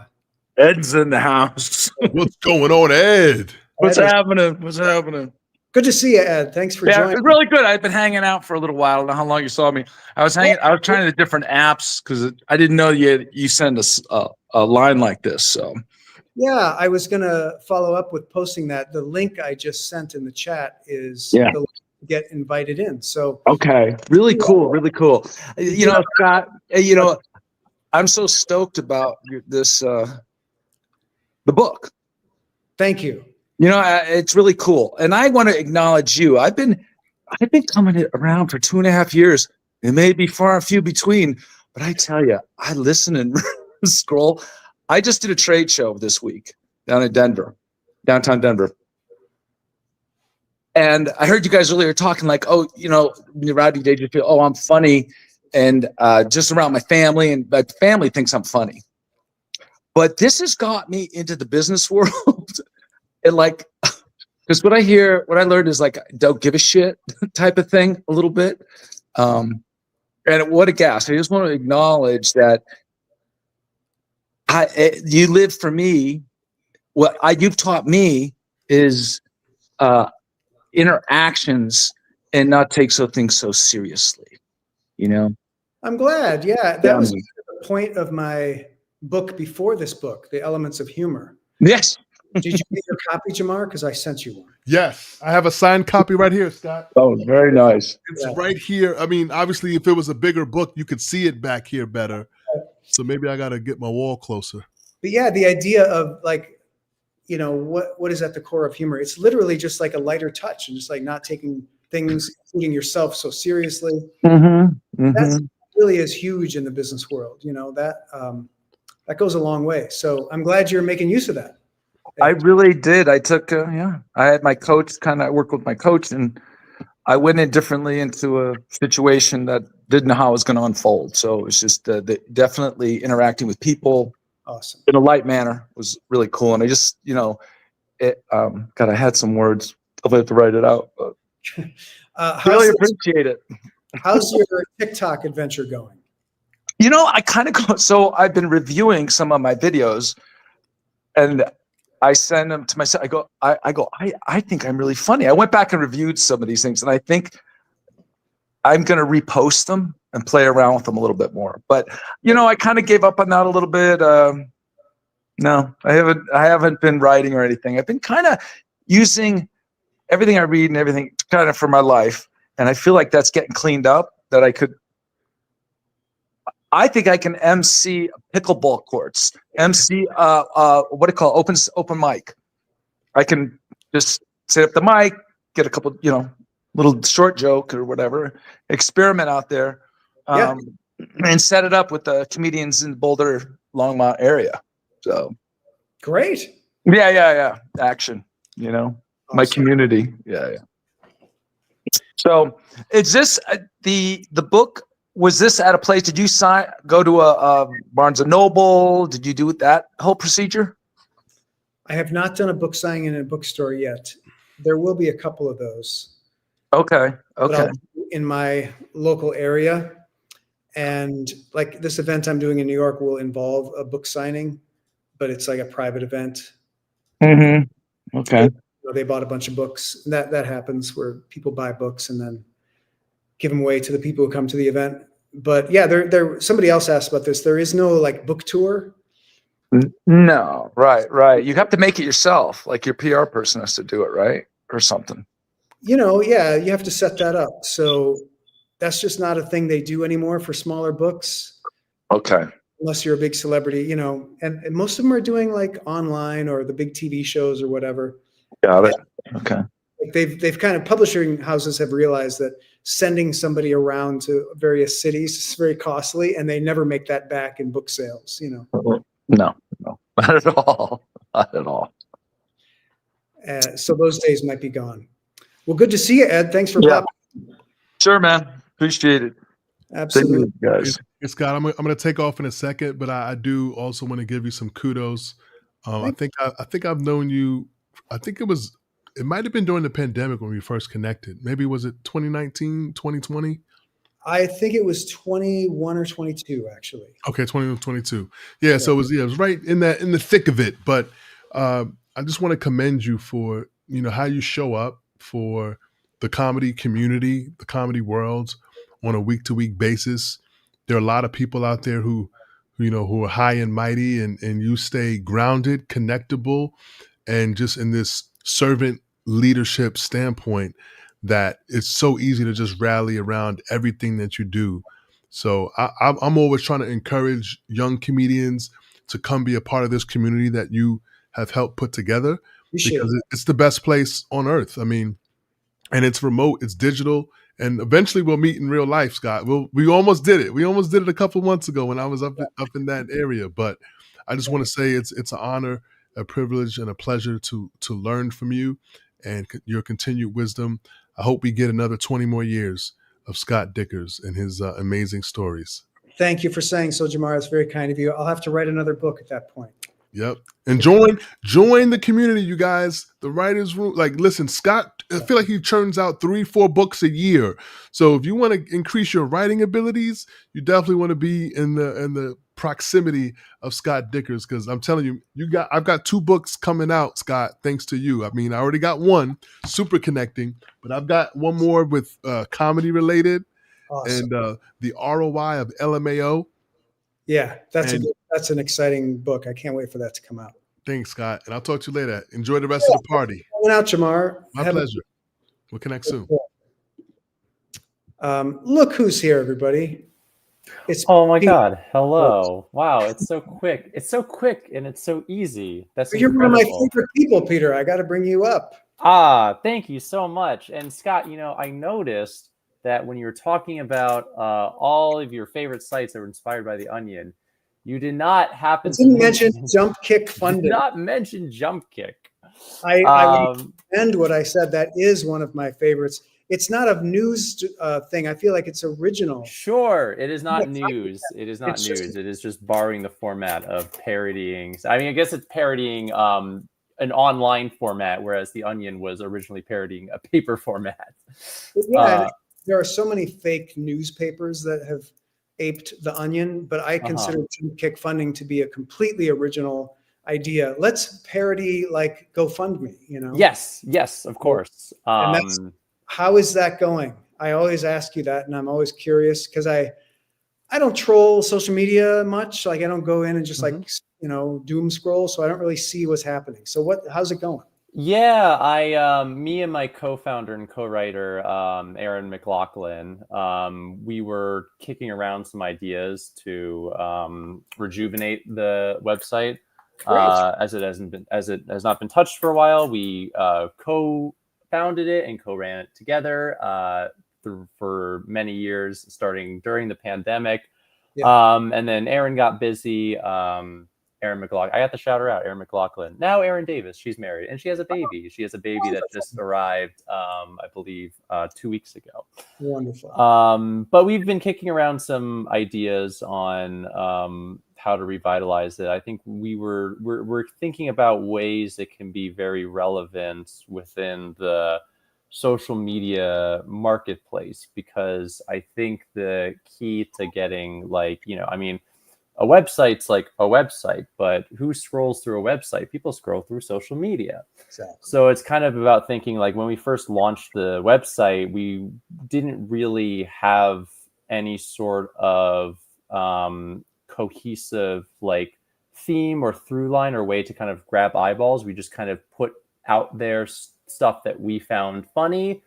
And the more I think about it, the more I'm just like, okay, we should kind of think about ideas that are just really eyeball grabby, especially to the social media user, like the ones who scroll, the ones who, do a double take and be like, what? Right? I feel like that is kind of the direction I feel like Jump Kick should take, where it is very much like a, not so much like a fundraiser where it's like, this is clearly a joke, but a fundraiser where it's like, this feels like it could be real, but there's something off about it. And that's kind of where I think a lot of people find success when it comes to doing certain headline comedy on social media, I've found. So yeah, we're kind of we're kind of brainstorming some ideas that will, I think, better better place it in the current digital landscape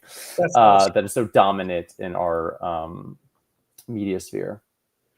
Yeah, well, good luck with that. I feel like if you guys decide to tweak it a little bit, so it has that quality where it's like people can't tell if it's a joke or not right away. But then the more they read, the more absurd it gets, the more they realize, oh, okay, it's totally a joke. Yeah, I wonder if you could even branch into actual funding of ridiculous things, you know? Yeah, I mean, that would be nice. I mean, people are definitely willing to give their money up for many different absurd things. Right. And I think we definitely have had certain campaigns where I think people said to either us or whichever contributor came up with the headline, they were like, "Oh wait, that isn't real. I kind of wanted that." You know, I think Right. our most notable example is one where we did a product, and the product was it was a scented candle, but the scent was the scent that a candle has when you blow it out.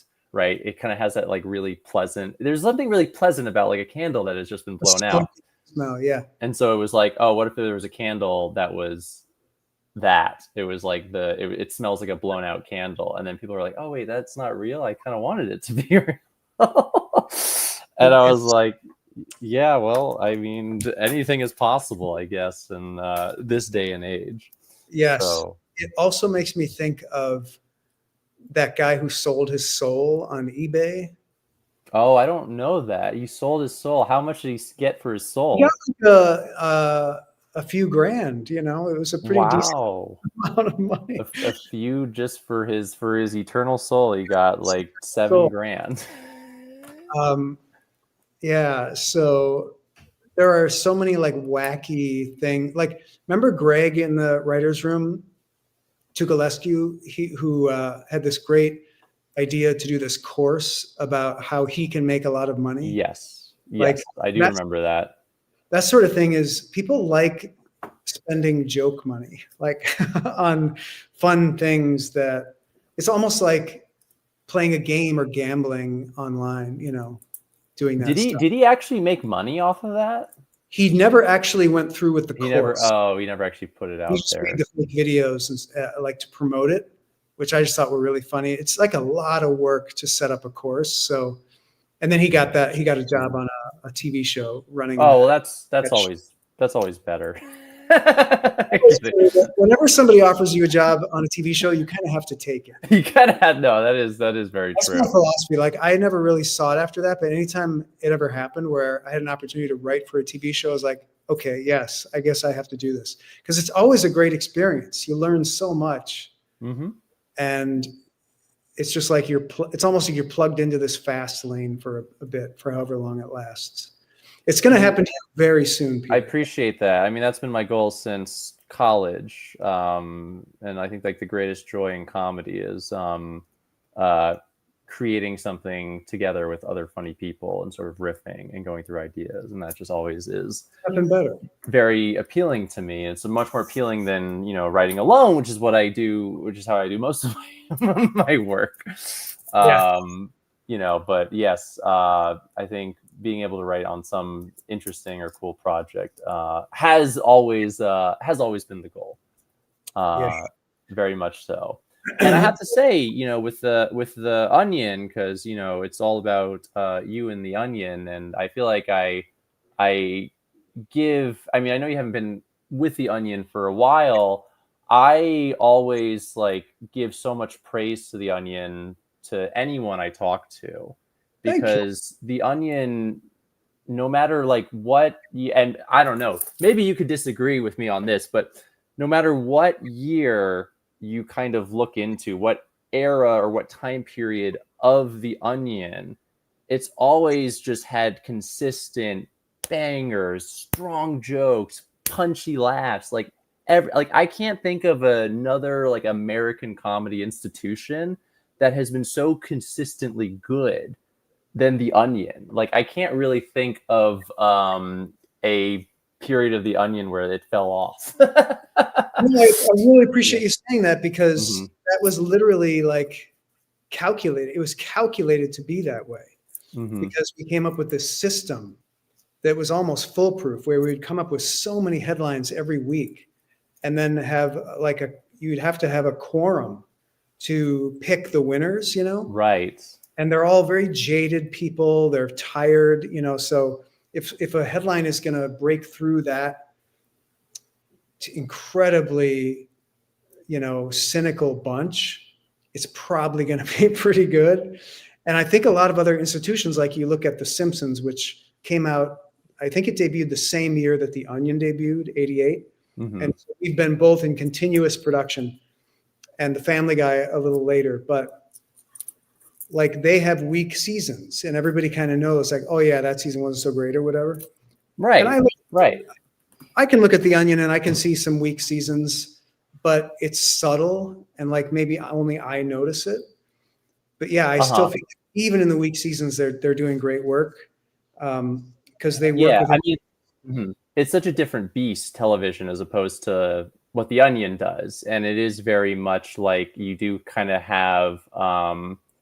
Obviously, television, especially network television, has like so many different kind of moving parts, and you have such like hard deadlines and stuff like that, and you churn out like 22 episodes, and you got to get it animated and blah blah blah.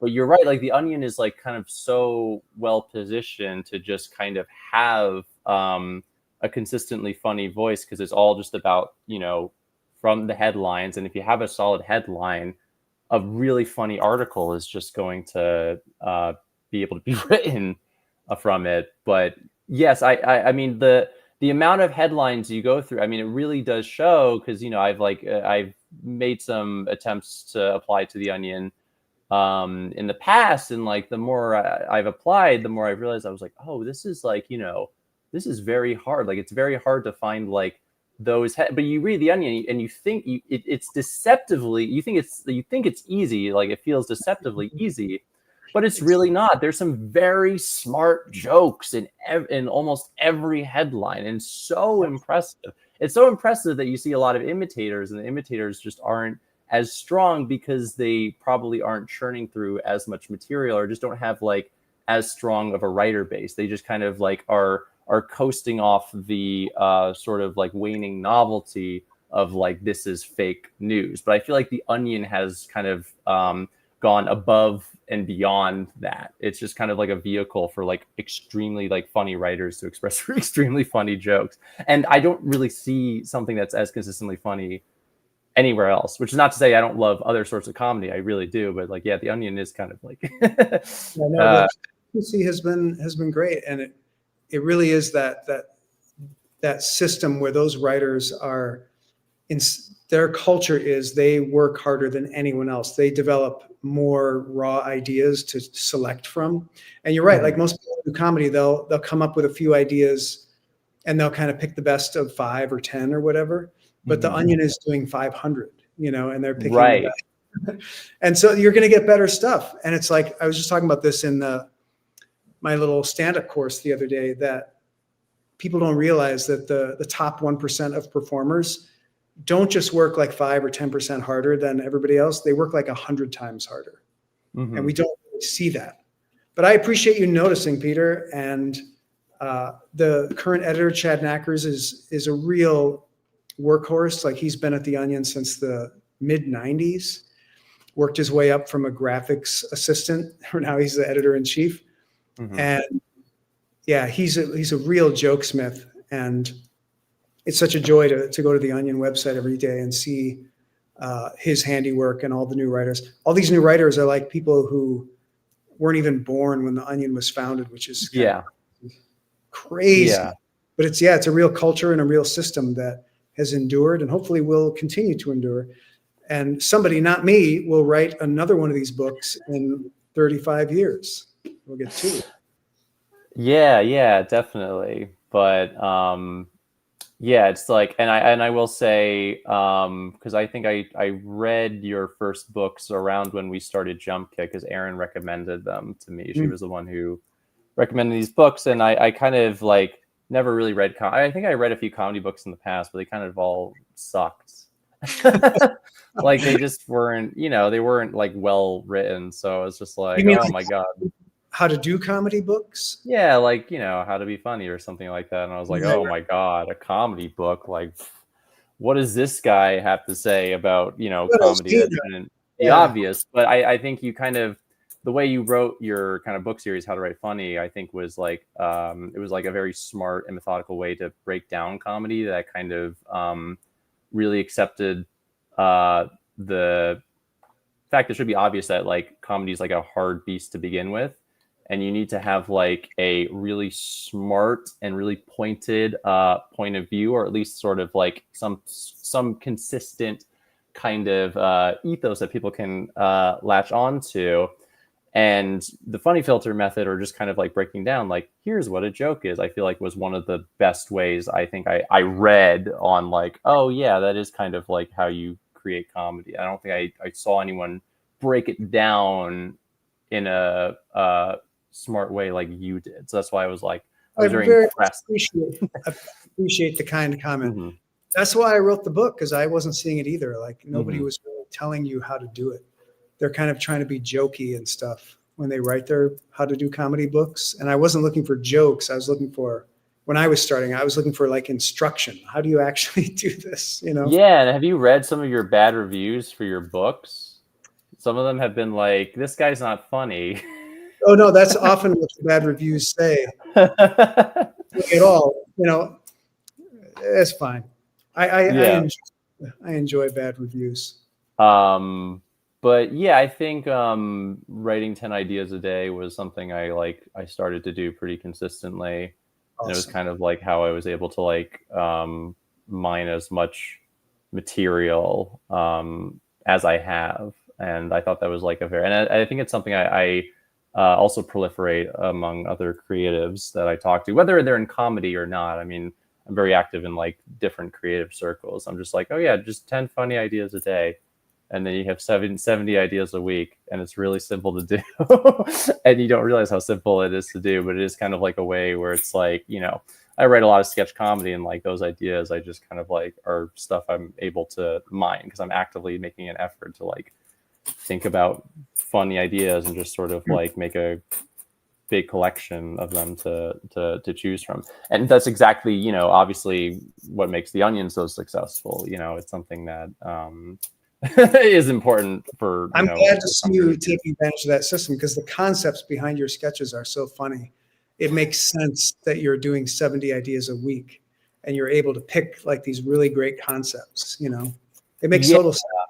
Yeah, because I have a ton of sketch ideas, and I think like the more I write sketch, because like that's the thing I'm like focusing on at the moment. The more I write sketch, I think the easier it is to like sort of winnow ideas away, because I have like a giant list of ideas in sketch, and I just kind of like, and it's like I have ideas that I came up with in like 2021, and I'm like, but they're there. Maybe I could do something with it, or maybe I could like rework it. And it's usually, you kind of have just a large list of ideas, and it becomes easier to kind of like, it's rare. It becomes rarer and rarer when an idea excites me, and that's usually what I write, is like when an idea really excites me, I feel like it jumps off the page. I'm like, oh yes, I want to write that. And then I just kind of like, that's what I write. And then I just have like a giant list of like 99% of my sketch ideas have just never been written, because I just like don't have like any other creative impetus to write those ideas other than whatever, I thought of at the moment. Awesome. That idea. Yeah, I think the best thing about writing 10 ideas a day is the embarrassment of riches. So I do that for periods, and then I just amass so many ideas for books I could write or projects I could pursue.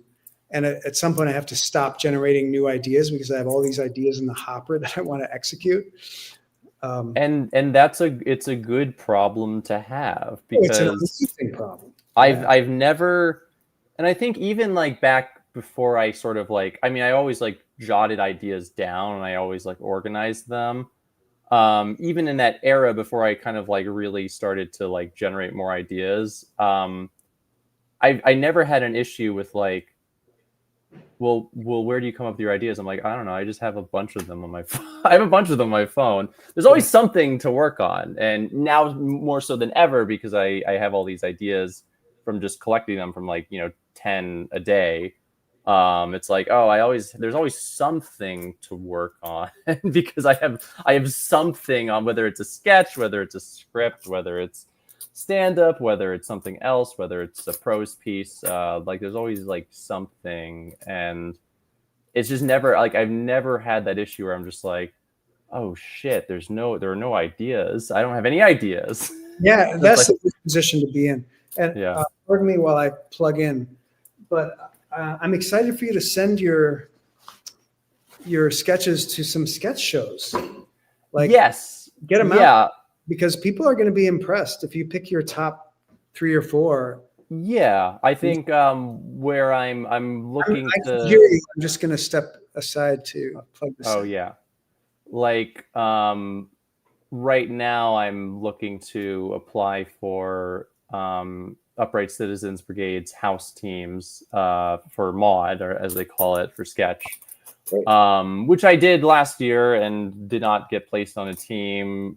This year I'm in a better position just because I did end up doing a sketch show, like a one-off sketch show with them over the summer that was directed by one of the creative directors, Ileana. So she's actually worked with me. Cool. So I'm looking to apply to write for UCB again, and the application is going to open up probably in December. So that's kind of what I'm and at this point, it's more so winnowing down the sketches I have to the best 3 that I feel would work well, especially for UCB, because, obviously they have their specific way they want to do sketch. And, I would have to cater to that. But that is kind of what I'm going to be working towards for the month of November, and sort of get as active as possible in all the writing groups I'm in to get the best 3 sketches and to get them in tip-top shape to apply again. But I feel better about my chances applying this time around because I've created a relationship with one of the creative directors there, which I did not have before. So that is particularly nice. That does help. Peter, I'm going to bring Rob in, who's been waiting in the backstage area forever. Hey, Rob. You stepped away from me, Rob. I brought you in, and then you weren't there. But how's it going? Yeah. What's going on? Did you have any questions or reminiscences to share about The Onion? No, not really. I mean, I've gotten through the first couple of chapters of the book on the. I'm excited you got it. Walk that I took. I was hearing about your uncle in that town in with not your uncle. I guess it was your maybe your stepfather, your mom's. Oh, my evil stepfather. Yeah. Your evil stepfather. Yeah, that was something to listen to. Fun stuff. Yeah. No. Yeah. Nothing really specific. Just congrats on the book. I don't know. My arm looks like it's cut off here, but I'm also I'm a little lethargic right now because I had a dental procedure where they had to do something, so I'm a little woozy and hopefully not too incoherent. No, you're very coherent.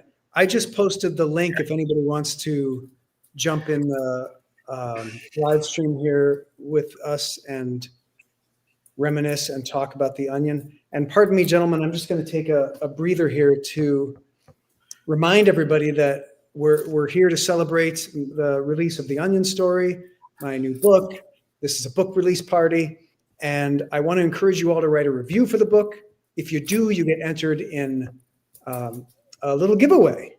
And all you have to do is screenshot your review, email it to me at scott@howtowritefunny.com, and you can win a Disney lawyer's legal review of The Onion Story, which is a very funny document. It's a real document I got from a Disney lawyer. You can win 3 movies with full commentary tracks, my 2 independent movies, plus a wonderful compilation movie, a mystery movie, filled with Onion lore and a deeper dive into some of the fun projects that are talked about in the book. Prize number 3, a huge audiobook with more deep dives into some of the many audio productions from me, from Onion folks, Onion adjacent products that are talked about in the movie. Super fun stuff. And then finally, a $100 Amazon gift card. All you got to do is write a review for the book. And I am actually going to put the link in the chat, which I can now do. It's for Amazon, but you can leave the review anywhere. And let me see if I have it. Yeah, I have it. So here's the link. It'll take you right to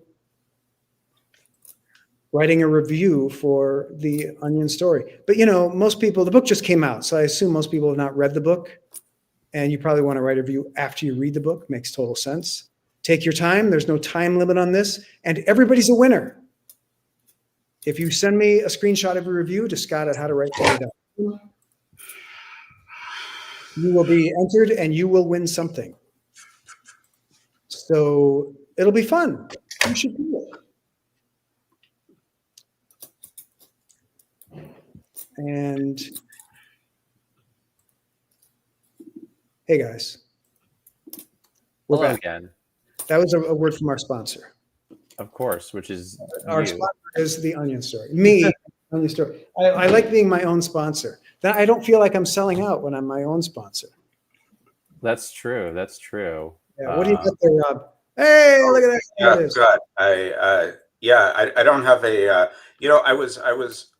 It was funny. Like after I downloaded your book, I was going to take a selfie of me, holding the audio book. The way that that Ken did with the hardcover, and then I realized I use my phone as the camera, so it was kind of like a circular, discontinuity. But but anyway, now that I have like my the Zoom camera, I can show you that I do. Can you play a little of that audiobook so we can all hear it a little bit? Sure. I don't know how the volume is going to be. Let me turn the volume up a little bit, and let's see. Producing radio plays was the light of my life. But by then, Mom and Grandma had grown tired of being my only audience, and no one else was listening. Keith, Peter, and I enjoyed ourselves, but I hungered for the chance to produce comedy that other people, real audiences, might actually want.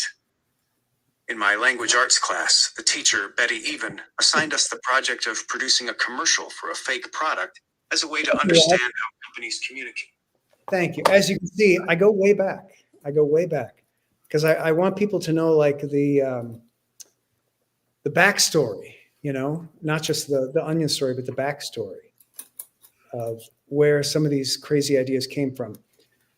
Unkempt Shenanarchy wrote the first review of the book. That's exciting. Unkempt. Rambo Mambo, thanks for the congrats. You like that Onion covers collection. Do you mean the Ardum Century? I hope that's the one you mean. There's another one they did a few years later where it was actual Onion covers. I'm not as big a fan of that one. I like the fake reality of the whole 20th century being covered by the Onion. That's just me. And guys, I'm going to send one more time the link to join the conversation here on screen, if you like. Brian is back. I'm back. And Brian, we fixed the audio, so there's no more echo, no more nonsense. Listen, I'm going to run in a bit, but I want to say a couple things. First of all, Peter is very motivational. This individual comes hard every single week in the writer's room, and he motivates me. And Scott, you were the one that said, hey, write 10 jokes a day. 7 of them might be whatever. And look how it's working for Peter, Listen, Peter is the one who keeps me motivated. I will say this too. Scott, you came up with the blueprint. Back in the day, there was no one telling people how to write comedy. So I appreciate that. I'll give you my first Onion story. When I used to live in Chicago, I was working for the Chicago Sun-Times, and there was a newspaper after it was Bush v. Gore, and they were like tallying the votes. And the headline was, Clinton says, F it, I'm getting back in. I was like, wait a second. is he coming back? And then I realized it wasn't a real story, and I'm like, that's an awesome newspaper. Kudos to you. Kudos to Peter. Rob Block is a hard worker too. Thank you for all that you've done. Again, very, very proud of you. Keep up the hard work. You motivate all of us, and can't wait to FunCon. Thank you so much, Brian. M. Cat asks, where is the writer's room? It's a great question, M. Cat. And I wish I had an easy answer for you, but if you email me, I'll send you the link. How's that? There are many different ways to join. It's actually pretty easy to get lifetime membership, which I think everyone who's on the screen now has. So they have, every week they can come in with their new stand-up bit, their new sketch, their new prose piece, and they can read it for the group, and other comedians, comedy writers review it. And is that you, MCAT? Are you Mary, or is that someone else? Let's see if we get Mary here.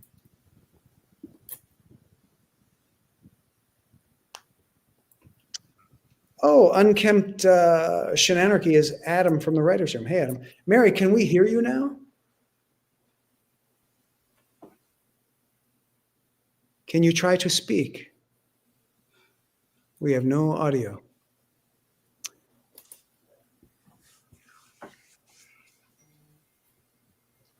Mary, you hear, but you cannot speak. I'm very sorry. If you had a question or something, you want to leave it in the chat? Is anyone here good at reading lips? She muted herself. I saw she was on, and then she muted herself. You're hearing another series of talks. Your computer is possessed.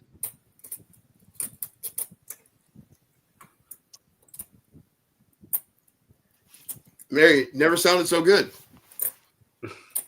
Well, hello, Mary. Yeah, Mary just wants to say hello. Very nice of you to join.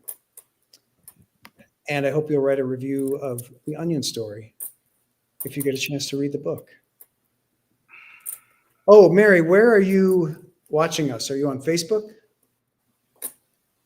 YouTube? Twitch? You're a Twitch user. In full screen mode, new private chat message. Okay.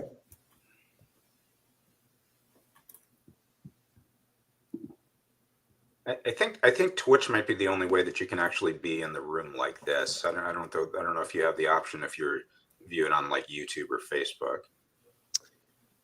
Well, yeah, you have to go to that StreamYard link that I'm posting in the chat. Right. And then if you turn off wherever you're watching it live, you'll just be a part of it. That's okay.